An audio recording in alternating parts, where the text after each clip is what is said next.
Hello, I am Archivist Zarin. Welcome to my study. And today, we're kind of just already in the thick of it. Cause I'm doing the elite quests out in the wetlands. I thought I'd be finished with them by the time the stream started, but it's been taking a little longer than expected. But that's fine. So we're gonna finish up these quests and then go do stockades again, because we got the new stockades quest from this area, the one that I didn't want to do before.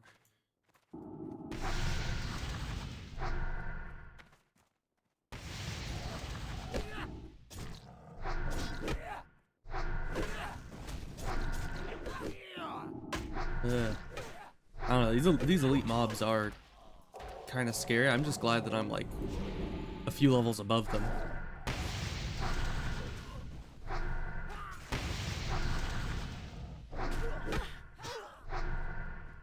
I hear it fighting elsewhere. Or no, that's just the flag. Okay. I thought I was hearing things, but I was just hearing things.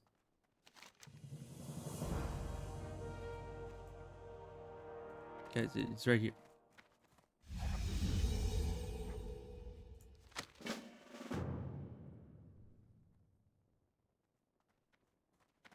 Right there. Yeah.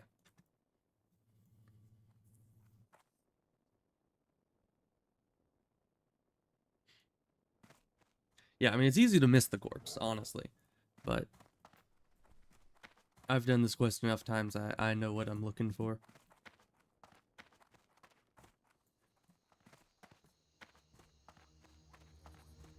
Hey, but I'm now honored. How did I get honored with... Hold on. Your Iron Forge reputation increases by 110. You are now honored with Dionysus. So, something about that seems a bit... You know, it seems a bit off. But I am honored with Darnassus now. So, how'd that happen? What's going on there? I have no idea.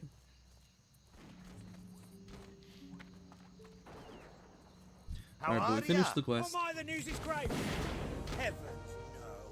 Poor Ruslock. 'Tis quite a tragedy indeed. And We then, must not let his death right, the pass cache in of vain. explosives. This parchment you discovered indicates that Cam Deep Fury, the mastermind behind I the remember original this quest. attack, arranged for a cache of Oh yeah, my explosives model to be isn't stashed just across the isn't Thandal span showing. in a Why is that? If those explosives make it to the bridge, our major supply line to the north will be severed. I didn't The open cache must my be model thing destroyed, because I was too adventurer. busy playing Return games. to me when your mission is complete. There we You're go. our only hope. There I am. Nice.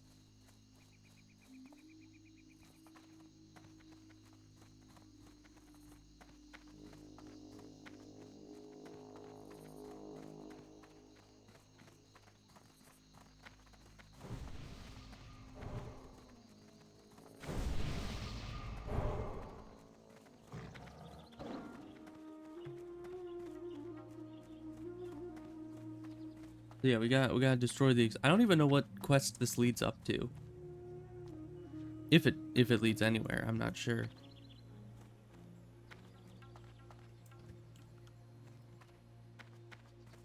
What are they doing? Are they trying to get the letter? They might be trying to go get the letter, which I don't think would be a smart idea right now. I already got the letter from here, as I was just running through the area at some other point. Yeah, they're in the water. Okay, yeah, they're not gonna be. I can't pull these guys. One of the tankier people need to. Yeah, although I do have over 1,000 health with my powered fortitude. I've been waiting for that to happen. I've always been the lowest health person in the party consistently. So I was just waiting for this person to come back, and or are we? Hello? You guys gonna? Yeah, they're down in the water. They're trying to get the letter, I think.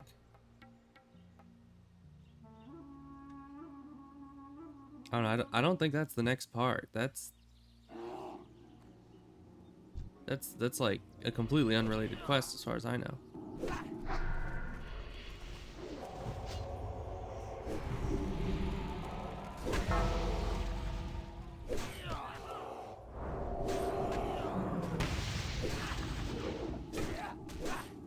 Non-line of sight, of course. Oh, and of course the enemies drink potions. Why wouldn't they?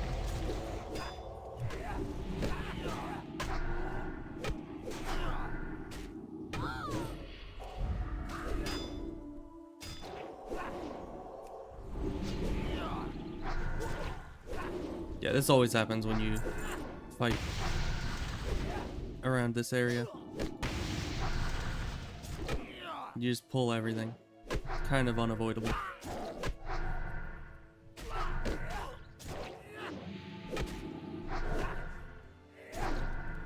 But that's fine. We dealt with it, even with just 3 people. Yeah, they should have aquatic form by now. I don't know what's taking them so long to, you know, get back here. Oh. Good for all of us.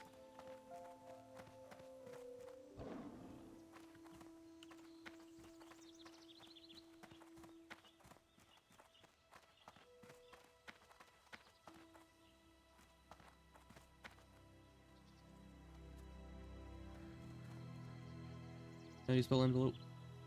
Envelope. Envelope. On a dwarf corpse.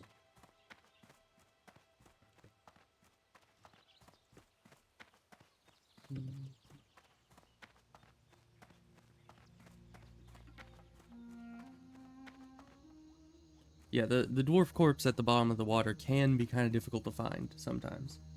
It's a bit tricky because he's like half buried under a giant piece of stone, so you gotta come at it at the right angle and see the little half of a dwarf sticking out, and then there's the little letter in his hand that you have to right click on.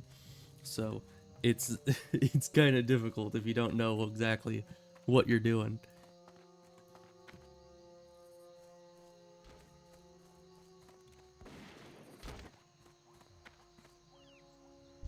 The remaining let's bridge turn is this in. saved.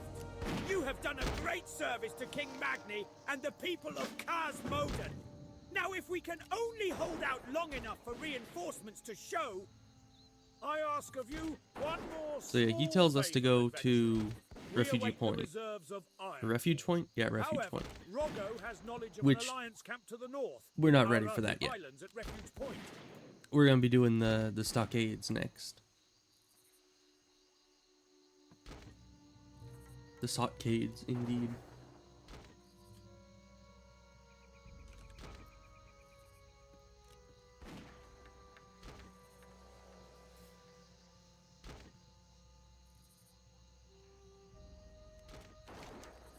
Yeah, and they need to go find the letter. Hopefully they don't die. I don't think there's any water down there that's shallow enough that you'll die from it, but not sure.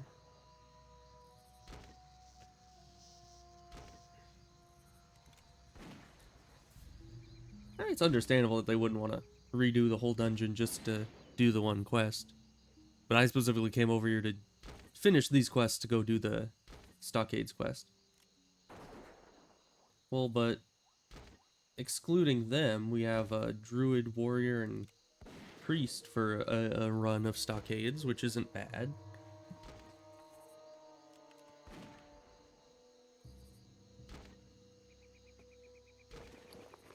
Let's see. Sell. Auction. Sell. Sell.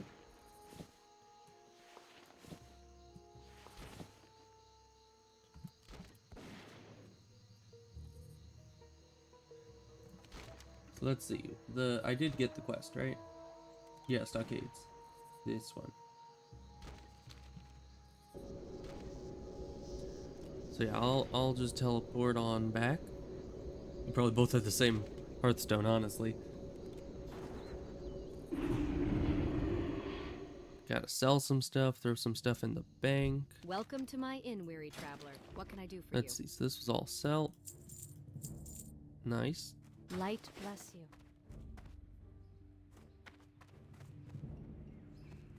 And throw these in the bank because I wanted to see if they'd sell in the auction house. Same with all the cloth and everything. Welcome to the Bank of Storm. There we go. Have a good one.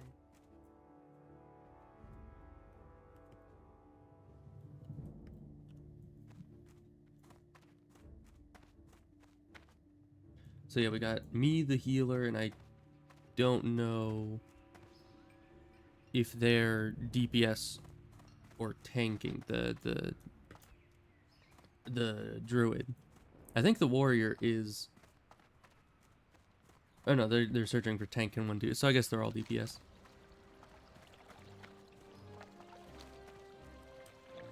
But this is working out well. I kind of thought I'd need to get a whole stockades group together, but no.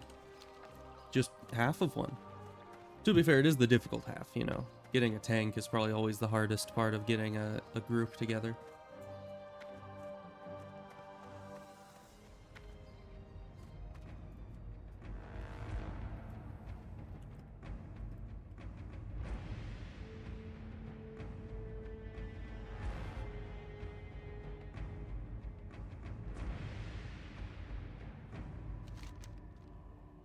So let's see.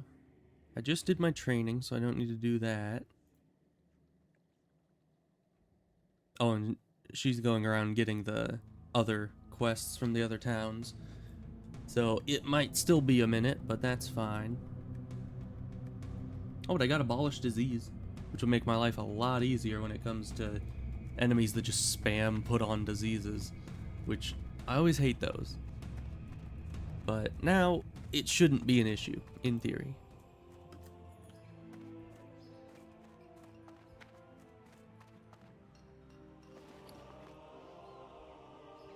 I've still got a lot of bag space. This is very nice. I mean, I was getting kind of concerned with all the quest items that are filling up my bags. Oh, and I should have done the Noble Brew while I was over in Wetlands. It was like one of those things where I was like, oh, I'll do the Elite quest and then go grab that on my way out. And I just never remember to do it. So we're gonna need to try to remember that for next time I'm in Wetlands. Or maybe make a detour over to Wetlands specifically for it.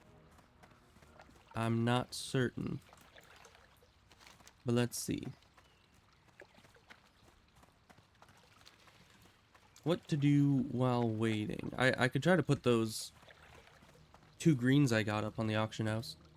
I suppose that's probably the most productive thing I could do at the moment. Because yeah, they're flying down, so they'll take a couple minutes to get here.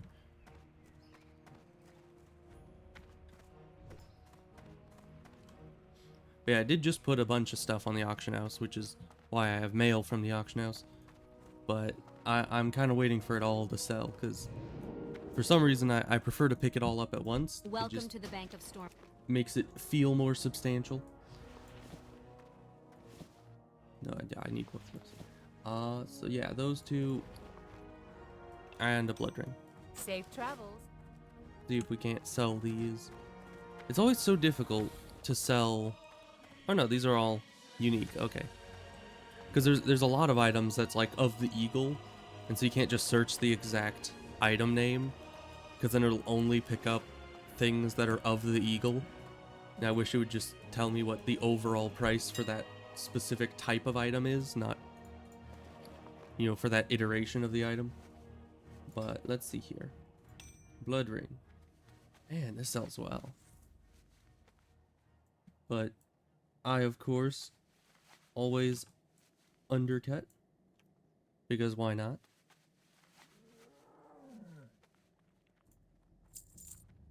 Emblazoned chest piece. Man, that, you know, I know that as you level up, things get higher and higher value, but still, I'm always surprised by how much this stuff sells for.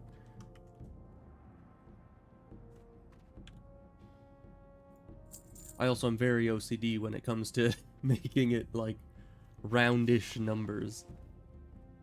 So if I'm ever gonna undercut someone, I'm always gonna go to a 5 and then with a 0 at the end. So here I'm undercutting 39, so I need to go to 35, which is partially to just satiate my desire for nice round numbers, but additionally, it's also very useful for actually getting things to sell, because if you just undercut by 1 copper, then someone else will undercut you by 1 copper, and the cycle continues. But if you undercut significantly by like a few silver, then people will be less, you know, ready to jump on that wagon and undercut you, and thus your item will sell more times.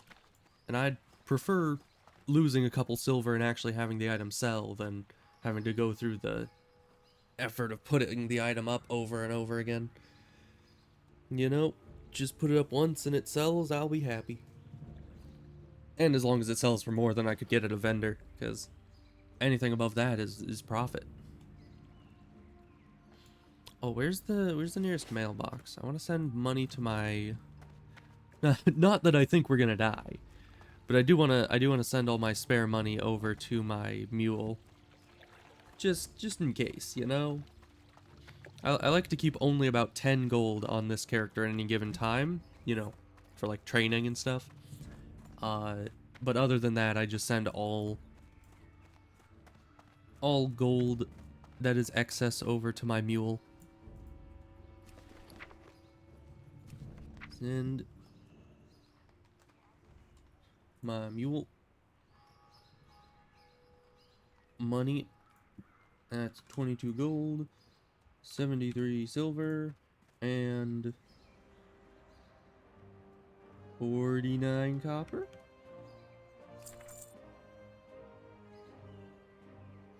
That was all my money. That's fine.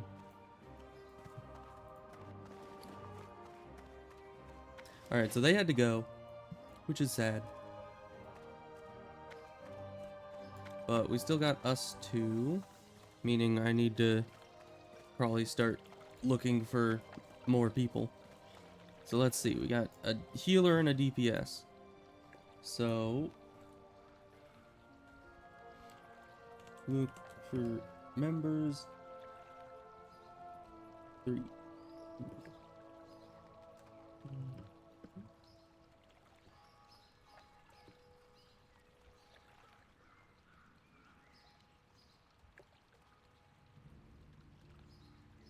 Okay.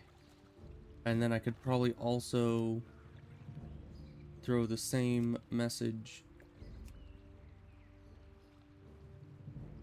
into the trade chat. Members and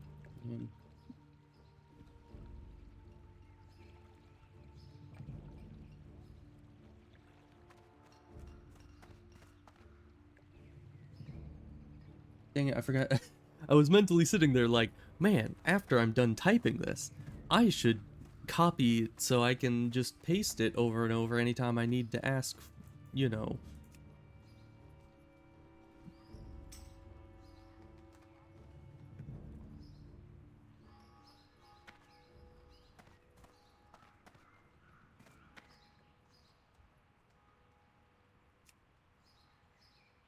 Oh, it doesn't seem like we're getting any bites yet. So this time, after I type it, remember to copy. Don't just hit enter.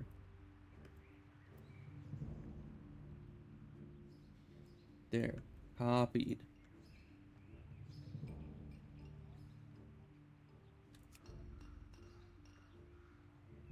Paste it.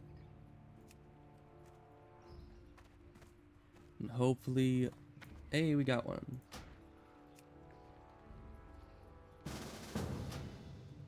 We got 2. Now, we need to revise.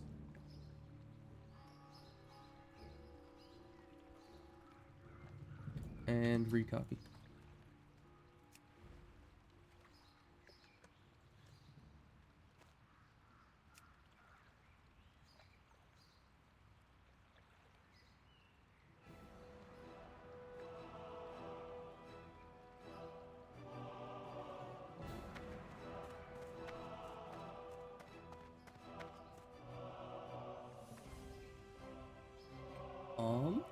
Someone just whispered 32 warrior. Does that... does that mean they're wanting to tank?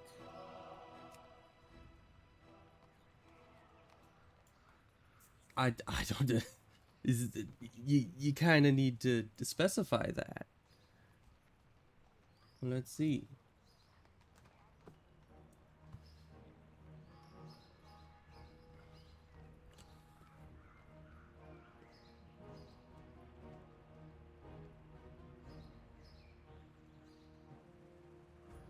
I'll message and ask if he's wanting to tank, because he can't just, you know, there's a lot of DPS warriors out there. You can't just be like, oh yes, I am warrior.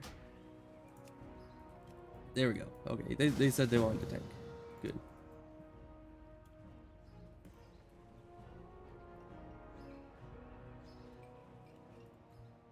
Nice. That was a quick group. All things considered, I mean, compared to the Nomuragon fiasco, everything's a quick group, but...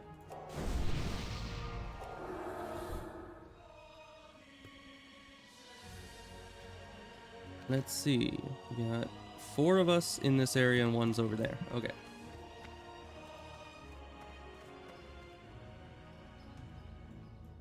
Yeah, flag. Or is that a flag? Would it be a tapestry? Maybe a banner? I don't know. I'm not versed with my hanging cloth decoration terminology. Even though I should be. You know, all things considered, that should be something I know quite well, but you know, apparently not. I've been slacking. It's just something I've never really, although those are very popular in like medieval type decorations, so I should probably know exactly what to call those for describing rooms and decorations and all that. You'd think I would. Alright. Just waiting for those two. This is a pretty good group. I mean, 2 warriors, a rogue, a warlock, and a healing priest. That's pretty optimal.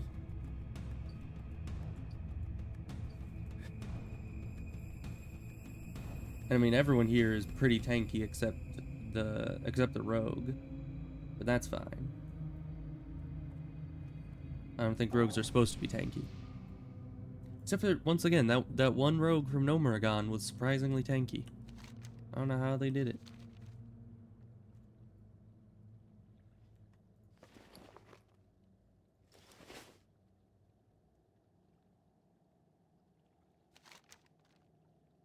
Yeah, I don't know where they're going. There isn't... I think the only... Stockades quest is in here. In Stormer. I don't know what they're going around getting, but we'll just keep waiting for them.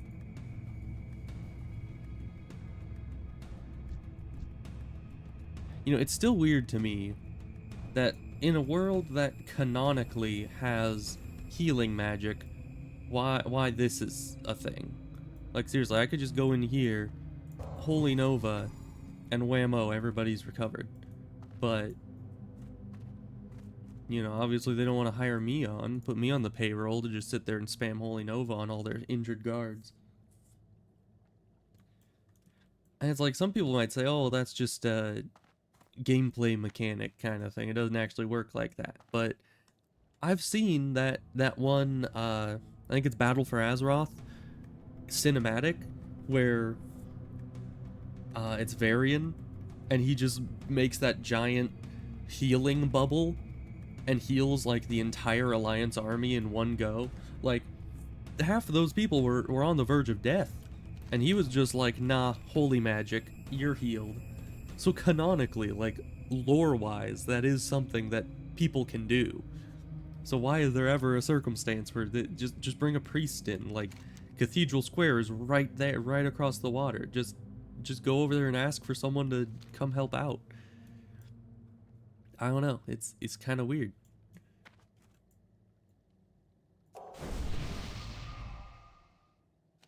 Alright, they're almost here.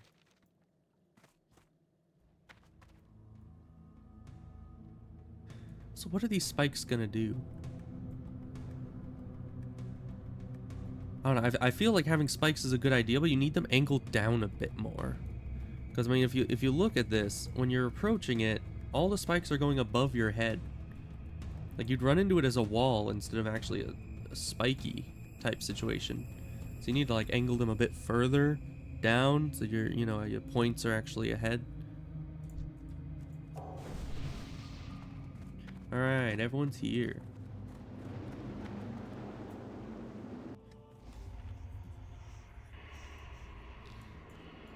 I mean, everyone's at the instance, not that everyone is present.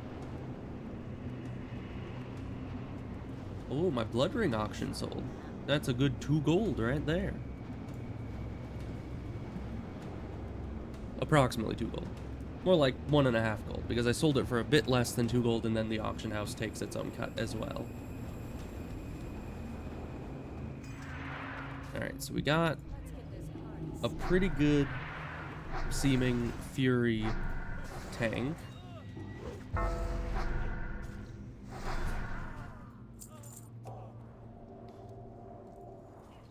I mean, Fury tanks are pretty nice. Honestly, I think that really any spec of tank, or any spec of warrior, is perfectly fine for tanking. At least at this level. I don't know what the meta is late game, but I haven't noticed a huge difference between people who use shields and people who don't.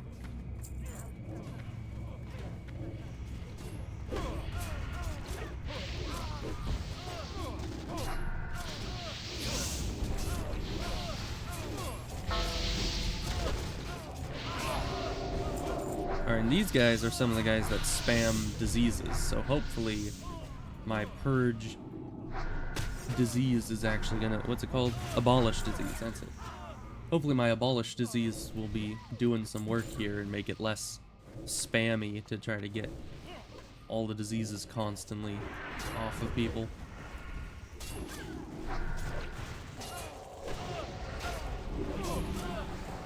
I swear, the warlocks going into combat with very little health because of life tap always freaks me out.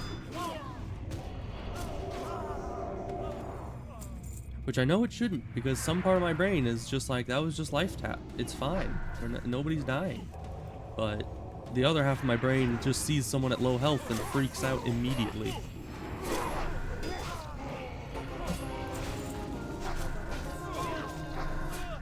Easy.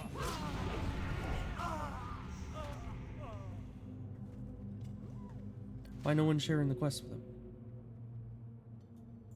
I don't have the quest. Oh, their quest log's full. That makes more sense. Okay.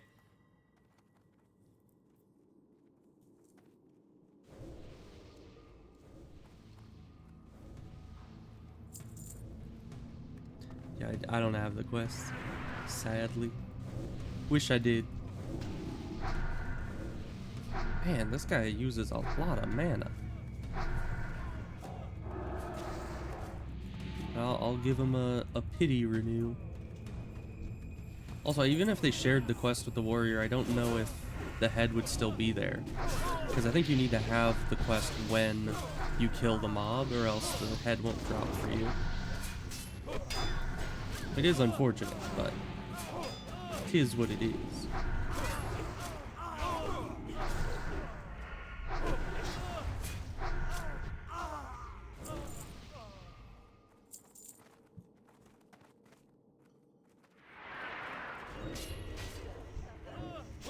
Oh, but I finally don't have to just block all guild invites to avoid getting a million different guild invites all the time. Because Morg actually got all the signatures. So the guild has been created. It's very nice.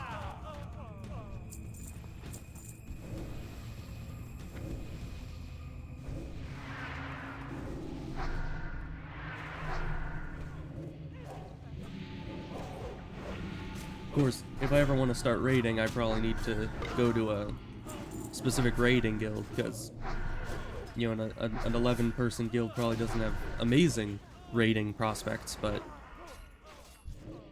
you know, it is what it is. And it'll be a very, very long time before I even decide to start raiding on this character.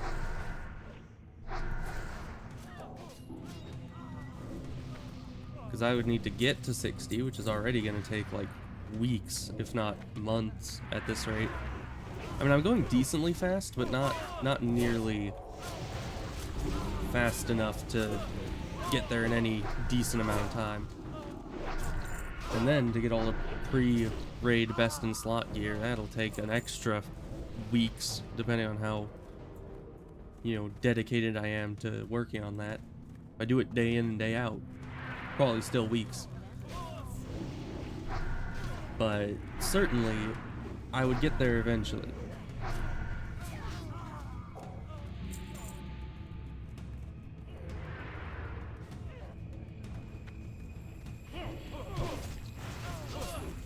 Hey, I didn't pull the guy.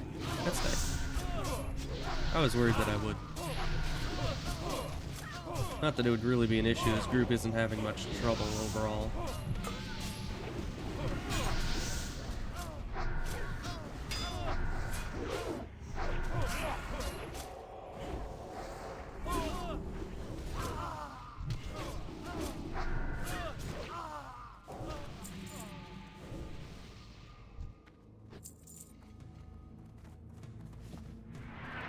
Man, I've gotten...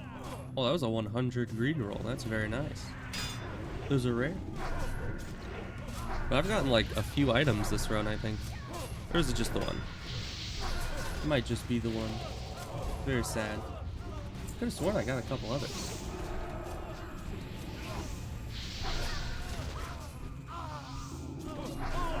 I am a bit tired. Maybe I'm just hallucinating.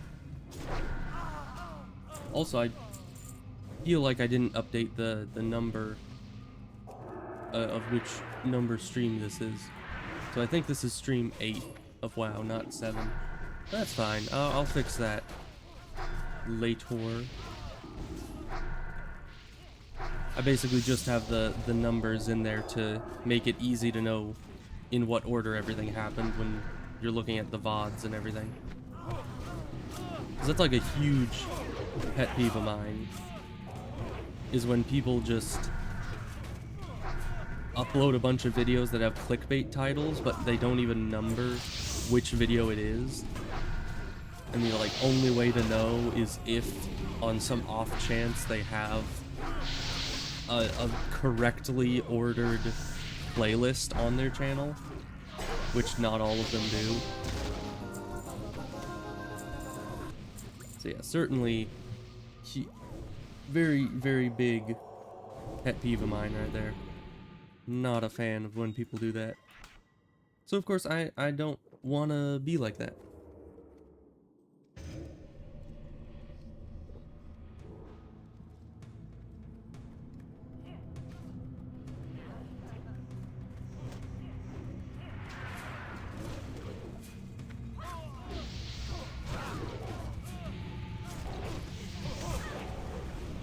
Just throw renew on everybody. Not sure if that was a life tap or if someone was attacking him. It's hard to tell when they do it in the middle of combat.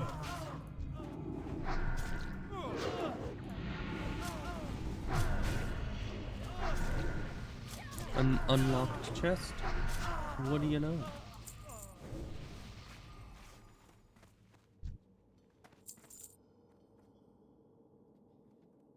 So let's see. One person rolled. So that's an 88, and I roll a 21. Sad.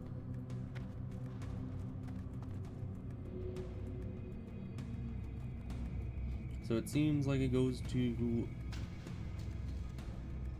the tank. Oh, the bandit shoulders, those are decent. I mean, at this level, any shoulder pads, even gray ones, will sell pretty well. Because a lot of people just don't even have them. Oh, and earlier, I actually found a really good helmet. And it sold in the auction house for like 9.5 gold. This is very, very nice.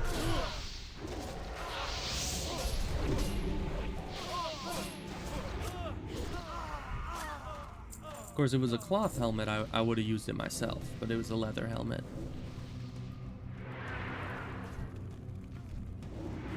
I do wonder how much that one helmet that drops off the Worgen rare in Duskwood sells for. I'm sure that rare is camped like 24/7. But I just wonder how much money one could get just for that singular that single health headpiece. Probably a lot.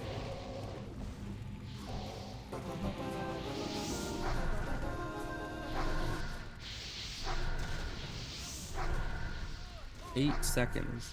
Your last kill took 4.21 seconds. Yeah. He's kind of a squishy, you know, for being an ogre, he's really not got a lot of health.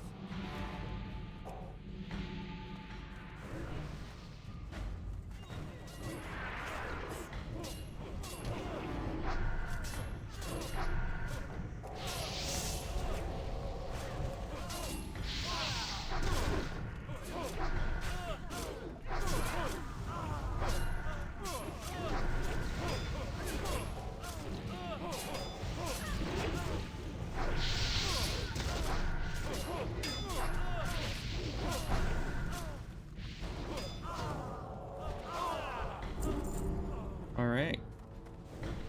I think, let's see, this is the second route through the dungeon, I think. So we have Basil up here, and then what's his face in the down the other path? The guy with the, oh no.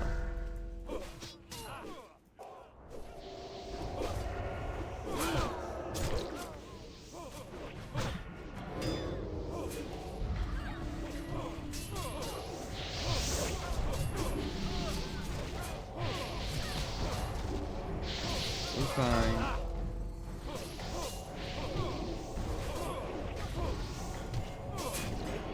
We're not fine, we're not fine.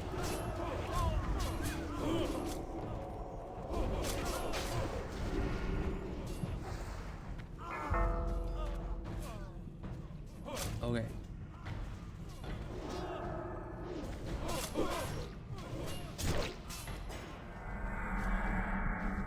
I have no mana.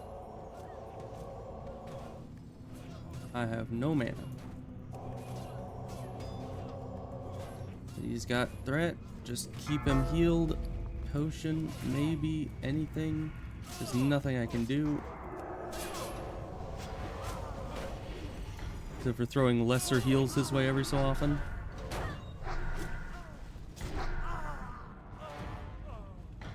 Okay. Pick him up. We got a good heal for you now.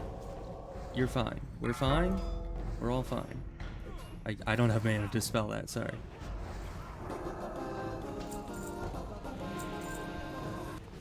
Oh gosh. That was the first time we have ever gotten close to losing my 100% survival rate streak. You know, not even gonna mention that I almost died. No, the important thing is that I almost lost my 100% survival rate. Which, as I have said, thus far, the only person to ever die in a group that I was a part of was when someone was trying to run through Stranglethorn to get to Wailing Caverns, and I wasn't even near them. So that ain't my fault. So yeah, that right there was the closest we've ever gotten to people dying, because I was out of mana and had no potions. Which, I mean, I had potions, I just had already drank a potion. But we're good. We're fine. I'm not shaking. It's all fine. Yeah, pulling Basil early is probably the worst thing you can do in Stockades. That's like almost a death sentence unless you're, you know, like us and absolutely amazing at the game.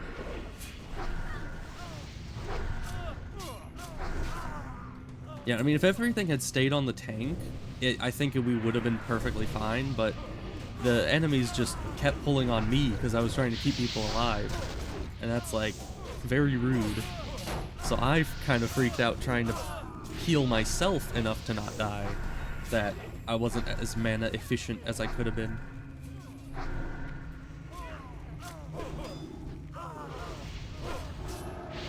I've also gotten into the habit of using flash heal rather than regular heal, which is not a good habit to be in. I mean, flash heal should be for emergencies, not just everyday healing, you know?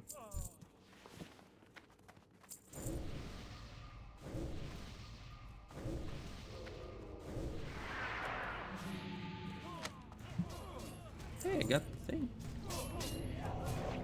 I haven't been able to sell a pattern in quite some time.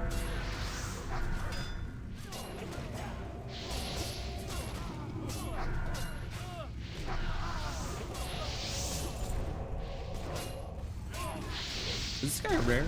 I think he is. I don't think I see him every attempt. And if I remember correctly, he has a chance to drop something really good. Or at least something unique. Ooh. Those are good.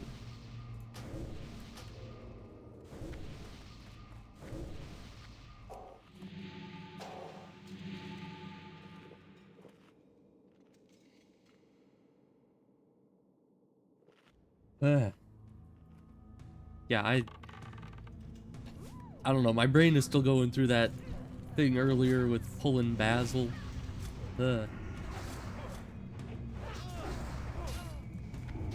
I guess that's how it goes with your first hardcore close call, is you just kind of contemplate it for a long time. Just kind of stays in your brain.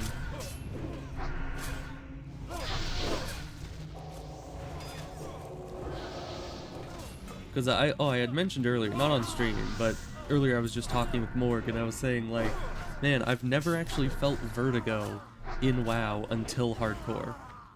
Which is true. Because just yesterday I was in 1,000 Needles. Right? That's it? Yeah. I'm trying to remember if that's the name of it. I think it is. The place with the grand lift. And I was standing at the top of the grand lift waiting for the lift to come up and I can get on it. But then it's like, I actually got like a sense of vertigo, and I don't know, it was kind of crazy. Because I've never felt it before, but standing at the top of that lift was just kind of making me queasy. I don't know how that even works. Okay, it seemed there were 2 passes. I got the higher roll out of the 2 people that actually rolled. So I'll just take it.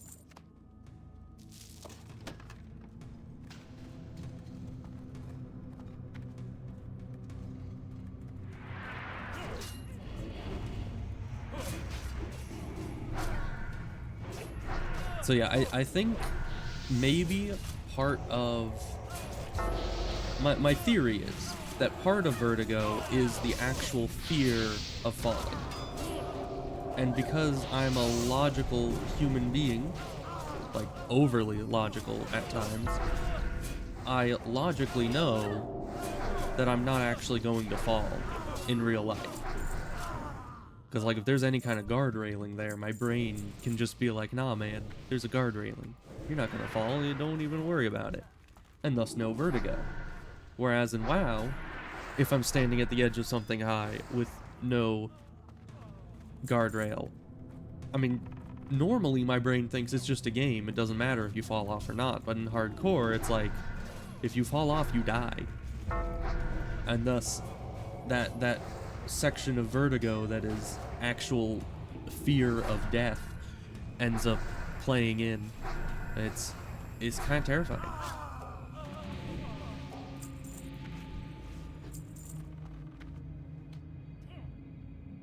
We're gonna drink some water. It's not a big pull. And what was this guy's name? It's somewhere in my brain. It's somewhere in there. I'm just trying to get it out before I actually walk in there and see what his name is.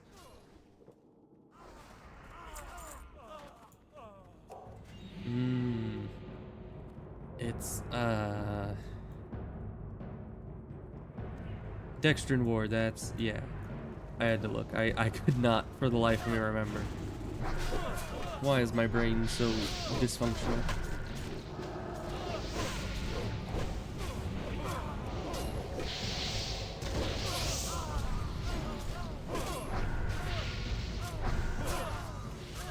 Although I suppose remembering the names of random Stockades bosses isn't the most important use of my brain power.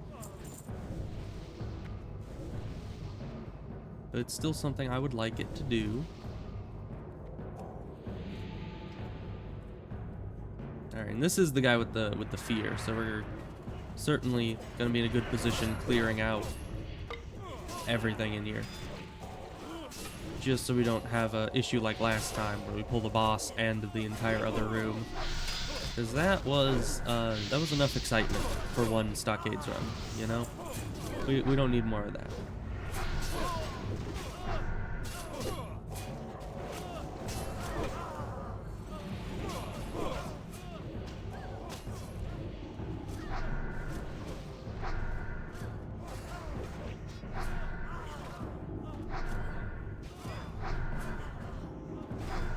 But it's crazy to think that I'm now level 34. And that means that I can start doing like Stranglethorn and Desolace and some other places. Probably Arathi. All sorts of crazy higher level zones that I honestly didn't think I'd be making it to on hardcore just yet.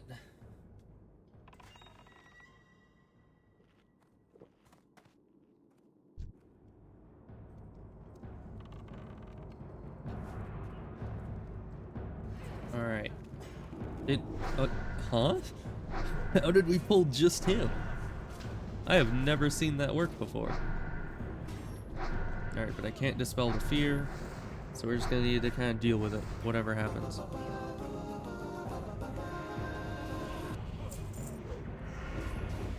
Yeah, the succubus died. To be expected when the succubus is sent into a room full of enemies.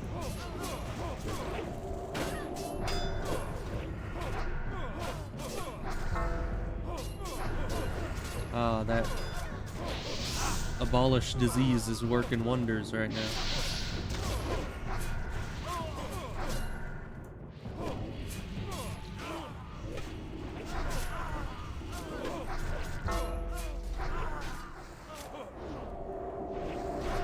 Although I kind of wish that I could see here if the buff is still on him, so I can know when I need to reapply it. Because it does only abolish a disease once every 5 seconds, so I could sit there and be like, well, I put the buff on him like a little while ago. Is it still active? And I just can't know. I mean, I suppose I could hover over him like over here and see his buffs, but...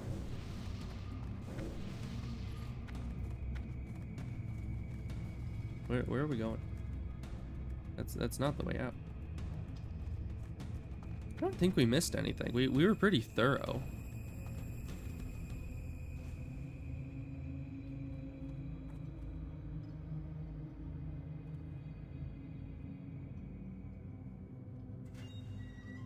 Yeah, because I believe this entire dungeon's cleared out.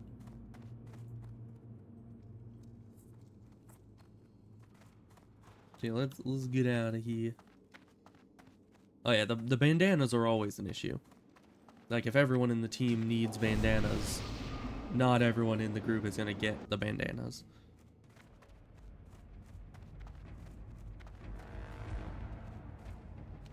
Alright, well, that was that, so we can turn that in up here and actually get the root that I've been needing to get.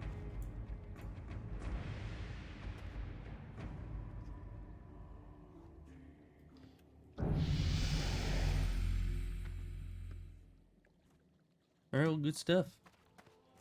I'm gonna head back to Wetlands. And then I can finally go to Stranglethorn, because I've been saying for like the last few hours Like, I'm gonna head to Stranglethorn and do some leveling. And I just never do. Everything just keeps distracting me. But we're gonna head over to the tram, because that's my preferred method of transportation. Tramsportation, as it were.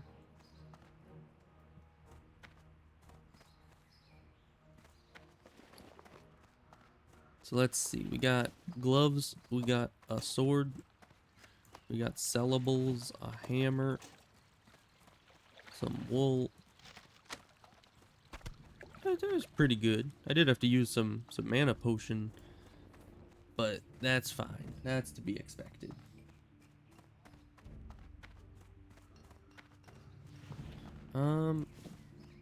This it says it auctions for 8 silver. I might check what it auctions for and just see if that would be worth it. Because sometimes if something's too close to its vendor price, I just kind of vendor it. Unless it's like trade goods. If it's like plants or cloth, I'll usually auction it at even less than its vendor price sometimes. Just because I feel like it's much better that it's going back into the economy and going to someone who needs it, rather than just getting vendored and being lost, sent into the twisting nether.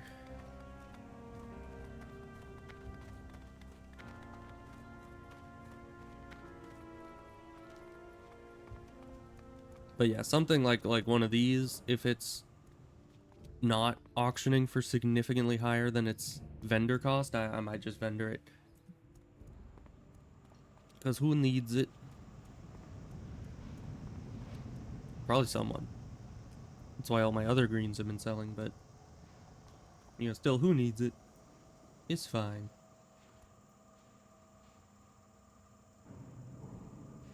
I wonder how it determines which chair you sit in. Additionally, what the heck is going on with these chairs? Like, I don't, maybe I've been looking at it all wrong, but this is a rope, right? Maybe it isn't. What is that? Because it's, I don't know, it looks a lot like a rope to me, but I guess it might be like a kind of a copper sheath over a more sturdy metal part.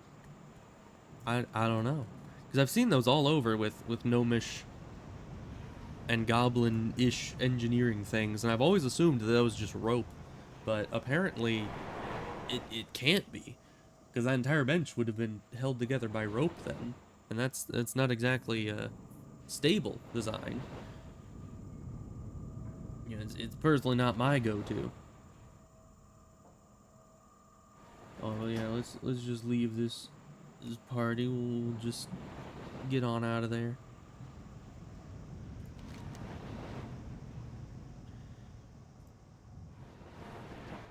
Yes. So we have 1,000 Needles quests still, most of which I did all the ones that were in 1,000 Needles itself, so all of these are just to go elsewhere. And a couple dungeon quests, I think. So yeah. Next place we're going is Stranglethorn. And I'm not exactly sure what level is needed for Scarlet Monastery. I've seen online that the suggested level for a full run of Scarlet Monastery at lowest is 35. But then it's like, you look at the bosses at the very end of Cathedral, and it's like, they're level, what, 42 or something? It's like, I can't compete with that.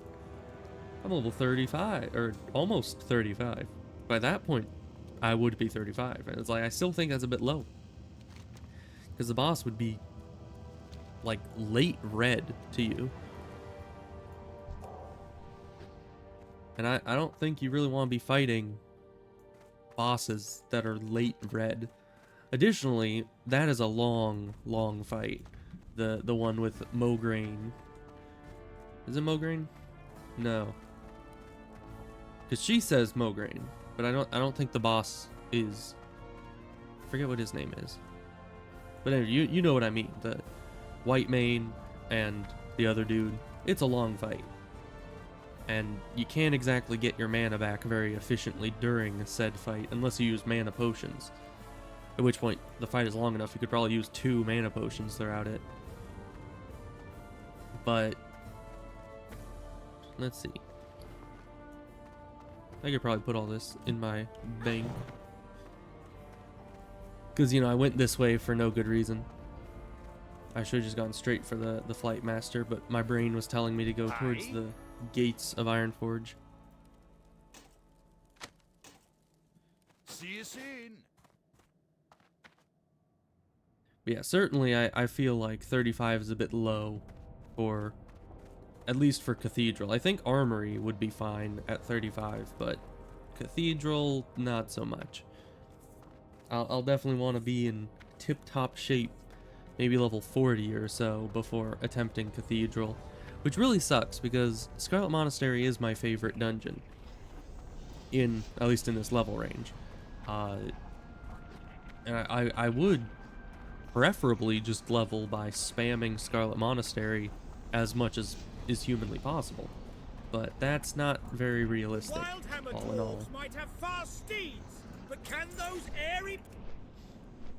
Because, especially on hardcore, where one slip up in a dungeon, even a rather, you know, easy dungeon, like with Stockades, it's like, it's a dangerous dungeon, but I was way over leveled for it, and yet we still almost died, even with a potion. So, any little slip-ups in a dungeon on hardcore could be the end of it. So you might as well go in only to dungeons that you're actually the right level for. So that kind of sucks, especially because I think all the quests for Scarlet Monastery, well, I guess there's one quest in Library, if I remember correctly, to get the book, like Knowledge of the Titans or something. So there's that quest, but the other one, In the Name of the Light, I think it is, it requires you to do all 4 sections of Scarlet Monastery, so you can't really just go in there to do quests for Graveyard or quests for Library only, because there just aren't many of those. You kind of need to wait until you can do all of them in order to actually get the quests done. So, we're just gonna wait, which is unfortunate. But it is what it is. We can also, I should have also put this, why does it say copper ore is selling for 5 gold? That is just not true.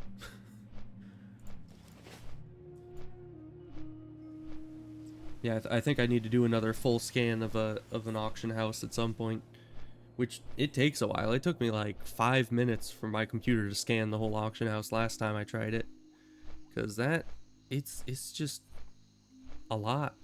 It's a lot of items. How do you get up there? I wonder if you can like fall down from Dun Moreau down into there. I mean, I probably could. I have Levitate if I just collect some light feathers. I can do anything I want. Which I really need to get and keep a supply of light feathers, because otherwise, I'm going to fall to my death at one of these times. I'm way too clumsy to not have some kind of option to get out of it. I also need to look into buying, I'm still way too poor for Petri potions, but I should be looking into limited invulnerability potions at least, because those can also help with fall damage. So I should definitely, and last time I looked, I think those were only like a gold each or so. So I could definitely afford a few of those. But still kinda crazy. Just something, a necessary expense, as it were.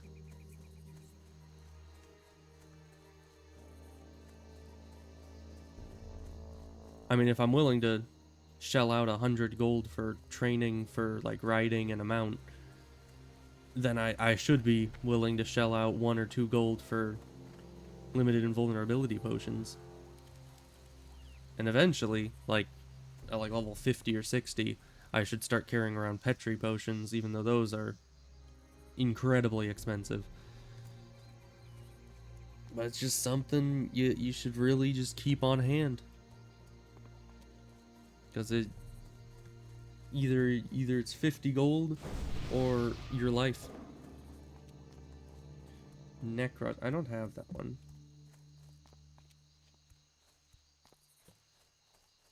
I don't know what to say. I am out of range to buff though, because I was thinking too much to articulate, and then by the time I was thinking, hey, I should buff, I was out of range.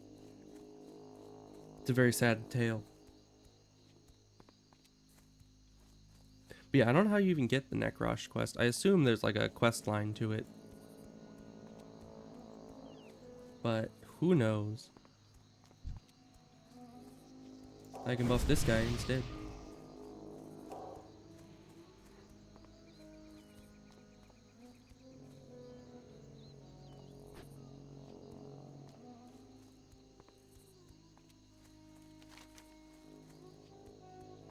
Because yeah, I think every time I've seen Necrosh linked in chat, it's said you're ineligible for this quest, and I've never really...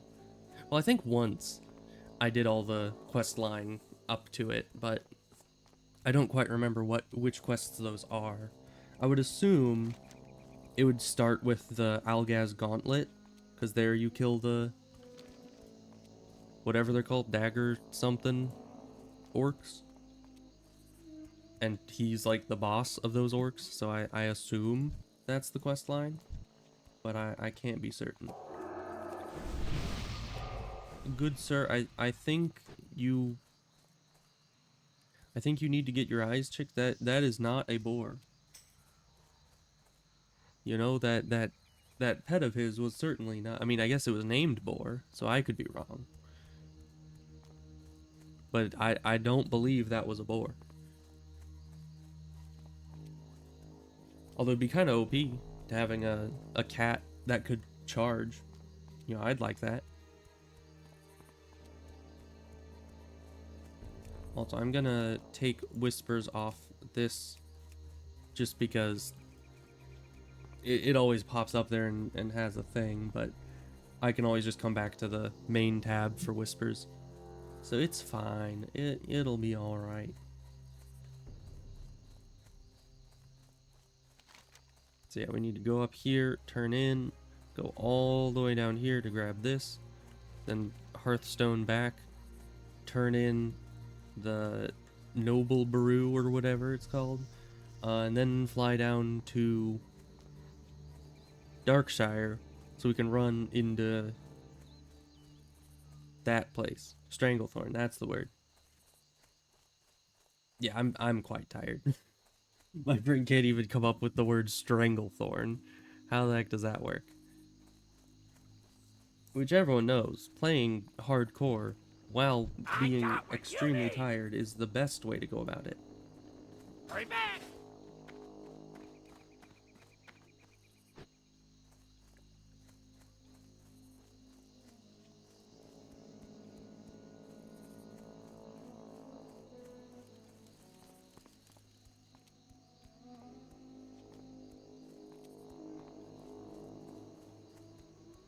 But yeah, if we can get... Well, let's see. Because I know the quest that starts... Yeah, down the Scarlet Path is 39. So I'm high enough level to get said quest, but it's red. So that doesn't really help us. We might need to be significantly closer to its level before we even consider going for that. Although you have Shackle Undead, and I think those are undead enemies, those big skeletons over there. So in theory, I might be able to do it. Just use the Shackle to always get them one-on-one, and I don't know, maybe that would work. But at the same time, even if I got that quest, I'm nowhere near high enough for Cathedral now. So it wouldn't exactly help me.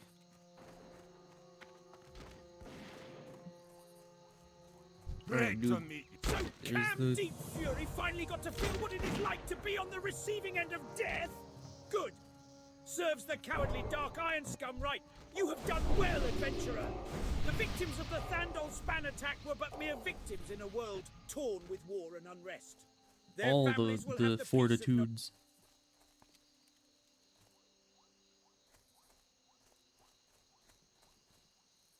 Man, I'm so glad that I've now leveled up into, like, grown into this power word fortitude.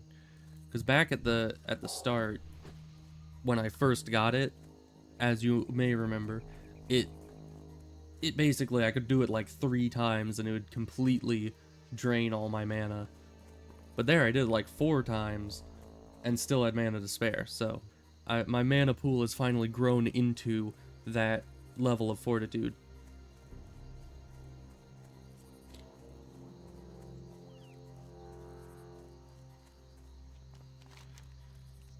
Alright. You know, I would have gotten this a long time ago, but I completely ended up skipping wetlands. Like, I don't think I've done any significant number of quests in this zone. And thus, I was never really over in that region to get the route. And it's so easy to skip. You know, I should probably pick up my mail. Just because I accidentally sent all my money instead of just half my money to my mule. Meaning that I might want to grab that money out of the mailbox just to keep myself above a decent amount of money.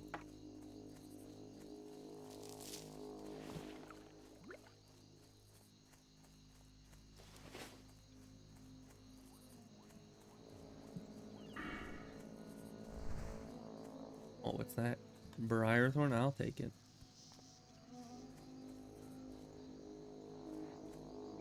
It is gray, though. Oh, a gray plant protected by a gray mob. Probably worth it. Moving along. What do you guys call it? Dragon Maw, not Dagger Maw.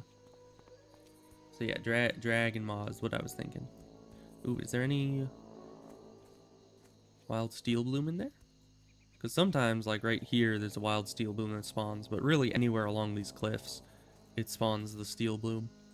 And if it wants to spawn one of those, I will gladly run in there and take it.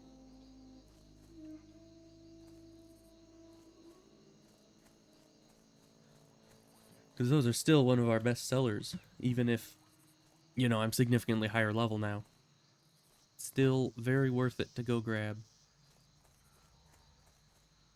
I think I sold like 6 steel bloom today on the auction house. I don't know if they've actually sold. I would need to check my mail, which I will be doing once we get back to Stormwind, but not exactly sure if the steel bloom sold yet or if I got undercut or something, which is, it's very possible. The prices for that kind of stuff fluctuate all the time, so for it to just drop suddenly right after I put the stuff up is possible. But also there's usually enough demand for it that all the cheap stuff is bought up really quickly, and then even if yours is a bit higher price, people will still end up buying it by the end of the 8 hours.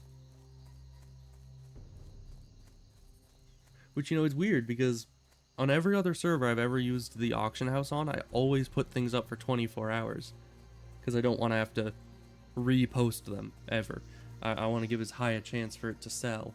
But I realized that on this server, the market fluctuates so rapidly that if it doesn't sell by the end of 8 hours, it's not going to sell.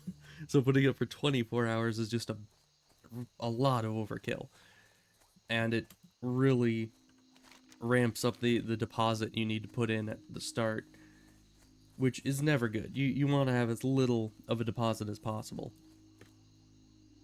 Honestly, half the stuff I put up, I could probably put up for 2 hours and it would still sell perfectly fine. Because, you know, things usually sell, like, within 10 minutes, depending on what it is. If it's cloth or, like, Briarthorn, it's gone within 10 minutes. But certainly the greens and stuff, I'd still want to have up for 8 or more hours, because those are a bit more niche. You know, less people clamoring to get them. Or I guess there's probably the same number of people wanting to get them. It's just, you know, if it's something of the owl or of the bear, then you're automatically excluding a certain demographic from that item, depending on what stats people need and all that.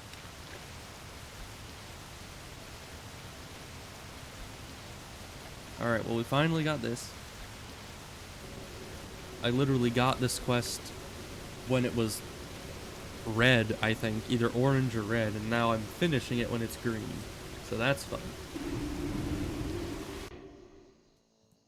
Let's go. Let's hit the mailbox first. Get our money. Yeah, so heavy hides sold, scroll of spirit, king's blood, all the many medium leathers I put up. King's blood, swift thistle. I like going through them manually. I know you can just do open all, but I don't like doing that. I like seeing the money. It's so nice. It's so satisfying to just see the money go straight into your account. See, we're already almost up back to 6 gold, and we're like halfway through this, at most. Oh yeah, but the reason I have such an ungodly amount of leather is because I was doing the quests over in Thousand Needles with the shimmering flats, and that area is basically just like, hey, go commit genocide on like 50 different types of animals. So I basically was spending like 2 hours just killing mobs that I could skin. And thus I ended up with like 100 medium leather and 60 heavy leather. It was kind of intense. And of course those all sold for like, overall I probably got like 5 gold out of just straight up leather. So it's very worth it to get the leather working. Or not leather working, to get the skinning. Why am I over here? Oh yeah, the I love how I'm able to autopilot to the next location without my conscious brain even remembering why that location is where I need to go. I just know. I can sense it.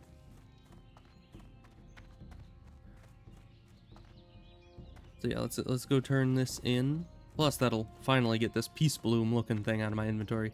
I swear, like half the time I've gone to the auction house, I've tried to sell this, being like, oh, I have a random peace bloom, I might as well put that up. But it's just the, yeah, and if I had this in my inventory for any amount of time, I'd definitely be trying to sell it as Earthroot, because that stuff sells well. The peace bloom usually only sells for the vendor price, which is unfortunate, but what can you do? What can I do for you? What can I do for you? Most excellent. These are fine samples indeed.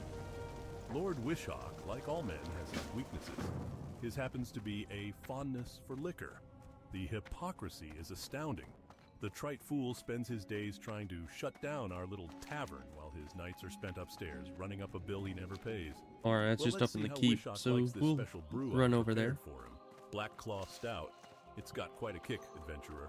Take it to him and see how he likes it. Most likely the old fool is milling about the Hall of Petitioners. Man, this will totally not end badly. You know,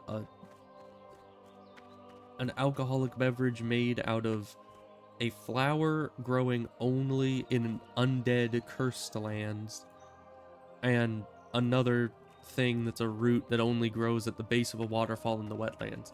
Those are obviously not poisons. This guy's obviously not gonna die.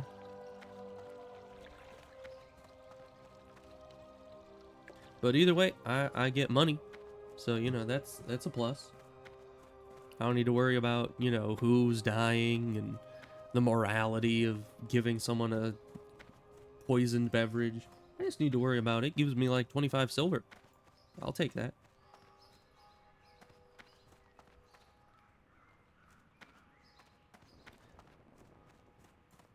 And then, finally, we can head to Stranglethorn. Maybe. But only 5.5 more levels. Then we'll have a mount. And I should, at this rate, have plenty of money for the mount when I hit 40. because, I mean, I have 10 gold on this character. I had 40 gold on my mule, and I just sent 20 more gold to my mule. So that's 60, 70 gold. That is certainly enough for, I mean, almost enough for the mount and riding. I think it's enough for the riding, not enough for the mount. You know, because getting them both, if I remember correctly, is about 100 gold.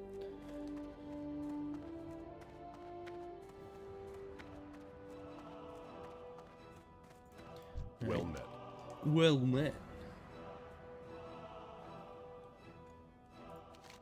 Thank you for bringing me this fine-looking stout, servant.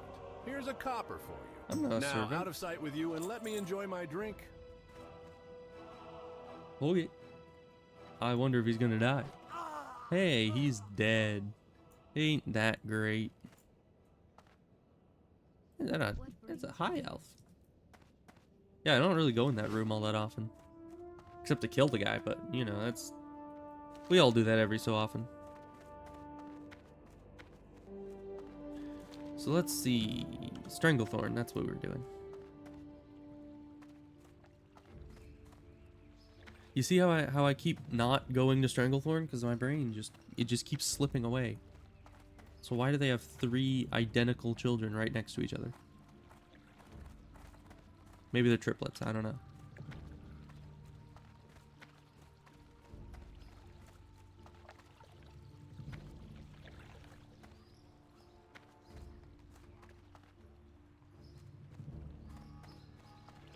So I think the best way to get there would be... Well, would it be faster to go Darkshire and then run through Duskwood? Or it's cheaper to go to Sentinel Hill and then run across the bridge into Duskwood. And I don't know, I think that would be an almost comparable distance with less chance of running into Stitches. Even though I'm not all that scared of Stitches. I learned somewhat recently that I can just shackle undead him and he's just absolutely useless. Like, as long as he doesn't resist, that's like practically a priest's version Where of is it sap. you would like to go, lass? For just a few coins. But yeah, we'll try Sentinel Hill because that saves us a couple silver. And less chance of having to detour around Stitches. Or, you know, even kill him, because honestly, if I was in Darkshire and I saw Stitches was rampaging, I wouldn't just be able to leave without dealing with him. I kind of need to sit there and help get rid of him, as I've done like 5 times now. Because the whole time I was leveling in Duskwood, anytime I would see Stitches fighting the guards, I would help them kill Stitches. Because it turns out, the guards actually do really good damage, and they taunt. So, if you just spam heal the guards, and just keep them alive, they'll kill Stitches eventually. And Stitches will never pull on you no matter how much you heal, because the guards are taunting. So, yes, it's quite a good setup. And you can just kind of sit there and heal the guy and clear Stitches out. I was doing that like all the way at level 28, I think. So, very good way of getting Stitches out of there.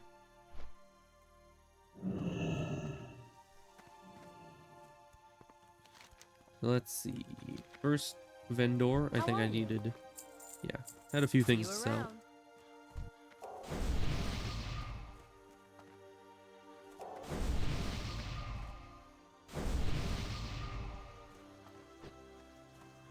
And then I need inner fire, shadow protection. You know, I always put shadow protection on myself. I don't know how useful that is.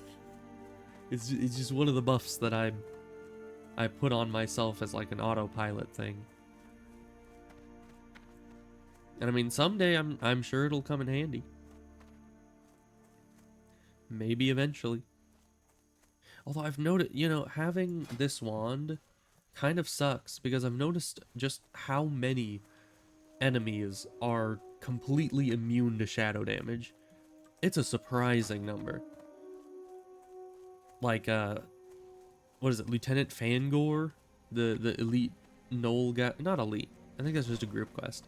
But the Knoll boss in Redridge, he is completely immune to shadow damage, so I couldn't put Shadow Word Pain or use my wand against him. All I had was Holy Fire and Smite, and that was it. Which I guess isn't bad, but it was a very mana inefficient way to kill him. And then, let's see, there were some others.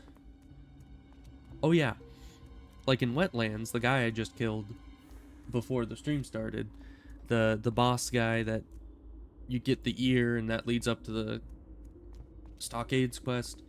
Yeah, the Dark Iron Dwarf boss, that's the guy. He is also, it seems, immune to shadow damage. So any like warlock character that you fight seems to be rather immune to shadow, which is kind of BS if you ask me. Especially because warlocks themselves in this game aren't immune to shadow damage. So why is it that NPC warlocks get to be immune to shadow damage and yet I don't on my warlock, you know? I mean, I'm closer to immune on the priest against shadow damage because of the shadow protection, but you know what I'm saying. It's just unfair.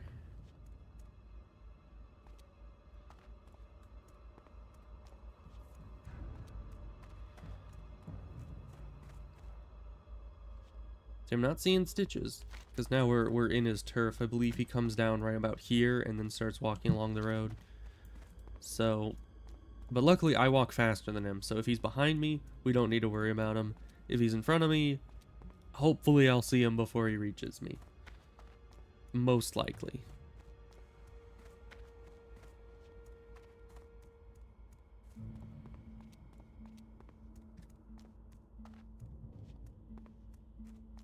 Interesting. So alt middle is Prayer of Healing. I probably need to change that. Like, when am I going to remember to use alt middle click? I don't know. Probably never. But yeah, I need to remember that Prayer of Healing is a useful spell. You know? It's not really... I guess it depends. I was going to say it's not really mana efficient, but it depends on how many people are injured. Because the way that personally I determine if something is mana efficient or not is to compare it to the regular heal spell. So like here, this is 250 mana for at most 800 healing, whereas this one is 400 mana for 3 times 5, which is 15, so 1500 healing possibly. So that is...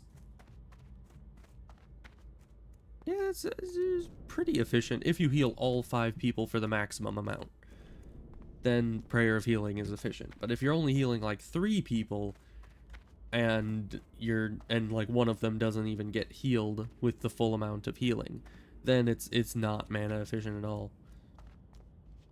So it's very situational. Not something you want to just spam.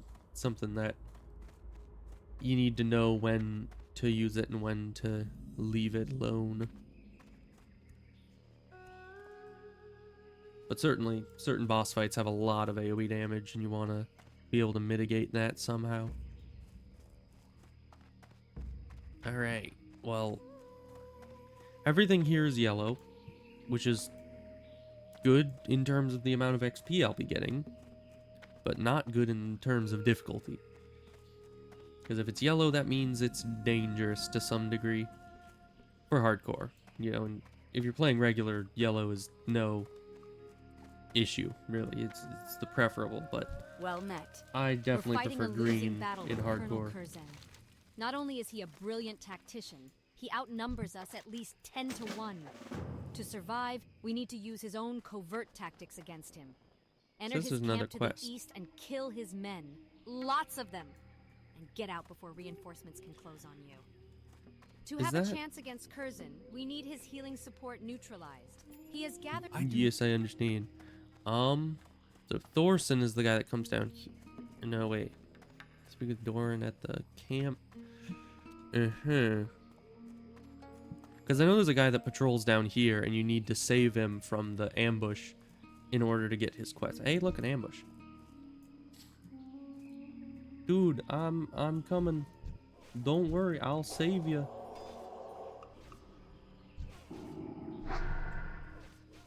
Hopefully you can survive those guys.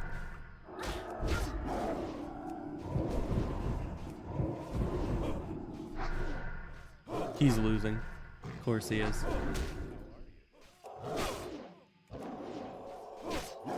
So I need to split my focus from focusing on keeping myself alive and keeping him alive and killing enemies. This is great. Dude, why do you get yourselves in these situations? Or yourself. Why did I say yourselves? There's only one of him, as far as I know. Although I guess he like constantly respawns, so him and all of his other iterations that constantly get themselves killed. Yeah, that's what I was saying. Is he running in fear? Yeah, he is. Dude, I healed you. You're fine. Fight. Thank you. Let me just loot while you're off doing that. You're fine. You got it. I believe in you. Alright, Private. Always getting himself killed. Then give me your quest. What? This is a dangerous place, adventurer. I understand that. Thanks for saving me. Thank you for saving me, adventurer. I know how this looks. Alright. Well, that is incredibly lucky, actually. Because one time, I sat down here for like 30 minutes, maybe an hour. I don't remember. I was distracted. I was like watching videos and stuff, so I wasn't actually looking at the time. But I sat there for a very long time, just waiting for that guy to patrol down there. And eventually he did. So it's incredibly lucky for me to just waltz down there randomly and find him right in the middle of combat. It's efficiency, you know? Because I immediately have the Jungle Secrets quest. Yes, what Thorson told you is true. You must be discreet with this. At one time, we rebels were fiercely loyal to Colonel Curzon, but such was Curzon's corruption, our passion twisted into rage.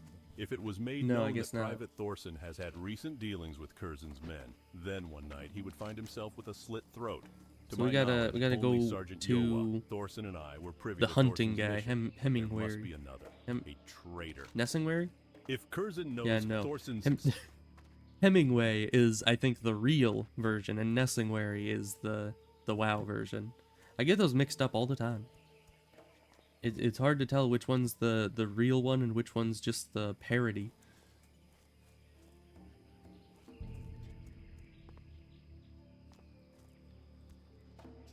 You know, it's kind of funny seeing graveyards strewn about the world in hardcore, because they're just like not used at all. It's kind of like having resurrection on your bar, which I shouldn't even have. I only had it on my bar to do that one quest at level 6 that gives you that robe, but other than that, you don't need it because it's just completely unused. Great! My package from Coalbeard.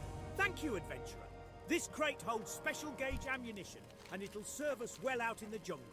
Here's your pay, and tell me, how is crusty old Cravel these days? Still up to no good. Now we get a million hunting quests. Welcome to Stranglethorn. Perhaps I'm not you're getting not that aware yet. of this, but that dwarf over there is the one and only Hemmet Nessingwary, Oh, really? renowned war hero of the Alliance and master big game hunter. He's not one for welcoming strangers into his camp, but you look like you've seen quite a bit of action in your day, adventurer. Oh, you know Being it. a I veteran of have. many battles himself, Master Nessingwary has a soft spot for fellow heroes. Go and speak with him. Perhaps he can give you some hunting pointers. Jolly nice to make your acquaintance, adventurer. Alright, so we don't have the Crocklets quest yet. That's down in Booty Bay. For some time. I situated myself with this expedition for one purpose, to hunt probably a go great get and that. elusive beast. Seeing that you're a hero of sorts, I am willing to let you take part in the hunt, but you must first prove yourself. I shall teach the ways of raptor killing to you. Ajek will train you with tiger hunting. And Sir Erlgadin is a master of panther tracking. Prove your skill, and I'll let you in on the big hunt. Okay. So, you think your hunting skills are in tip-top shape? I can put them to the test in a jiffy. Oh, hi, Void. Head out into that jungle and kill 10 Well, straight whether panthers. lurking or not, I appreciate Just you how being much of here. a big game hunter you are. And no, I won't tell you where you I mean, can nothing find too them. exciting Getting the happening here. beasts is half the challenge. When I was Just but a young girl, my playing a father lot of, trained me in the art of Stranglethorn. tiger hunting. You'll find the young felines much easier to track and slay. For this reason, we'll start you out easy. One can often find young tigers near the expedition camp. Test your tracking skills and see if you can hunt some of the beasts down. If you want More to be a part enemies of the to hunt skin. with this crack group Hemet has assembled, you're going to need to prove yourself an able panther hunter. We'll start you out easy. Don't you worry. Let's see you kill 10 young panthers to start. Tracking them down is only half the challenge. Oh, so earlier, I was in Alterac Mountains. That's it. That's the name of the place. And I was killing all those ogres. And I ended up, my wand ended up breaking. Because apparently, just shooting things with a wand actually uses wand durability. And I don't stop by repair vendors nearly often enough to keep it up. Because, like, as you can probably tell, half of my entire combat encounter is just wand. You know, you bubble, holy fire, shadow word pain, and then wand spam. That's the rotation. So, especially in dungeon groups, like anytime I'm not healing, I don't dare use mana on any kind of damage, so I just wand. Yeah, so I was out there killing ogres, and my wand broke. So I had to resort to drinking my lifetime supply of ice cold milk, and just actually using spells. Like, who would have guessed that one can actually use real combat spells to kill things?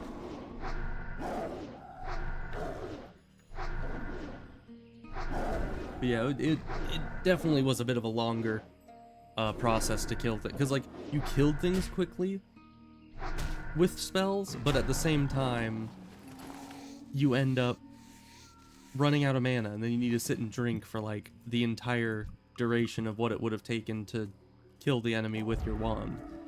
So I think wand is still more efficient overall, especially because then it doesn't use up your precious milk supply. The milk you've been holding on to since level 1 that you'll clearly need for level 6. Of course! Now, I would correct you here though, because you don't get the ice cold milk at level 1. No, it's nothing so piddly as, you know, the refreshing spring water. This is, you know, it's high level stuff. You know, you need to be level 5 before you can even start drinking milk. So see, it's a premium vintage. You can't be wasting that stuff.